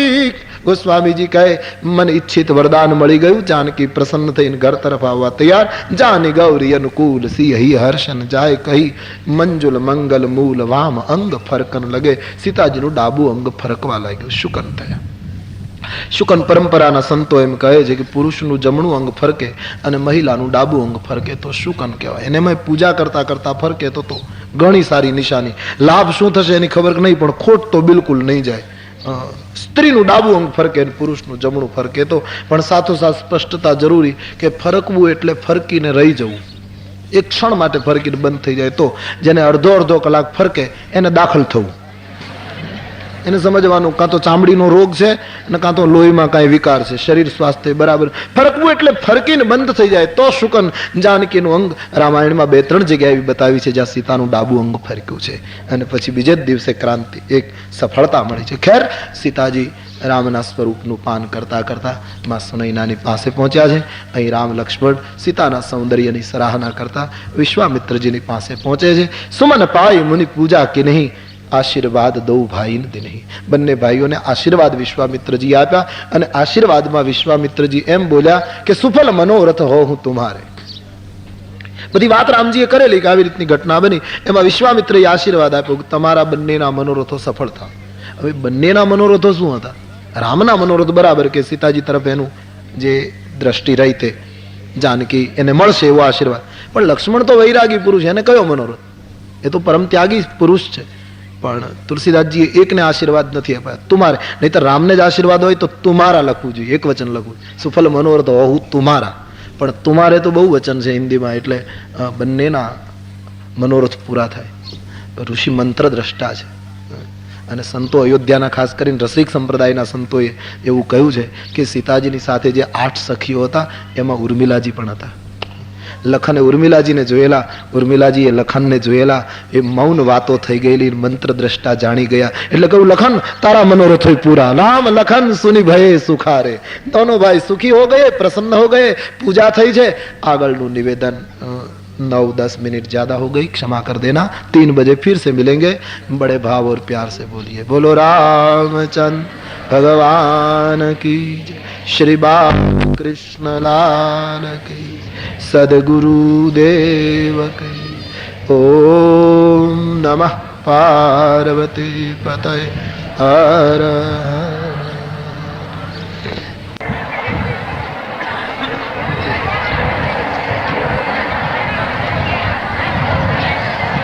जय जय राम.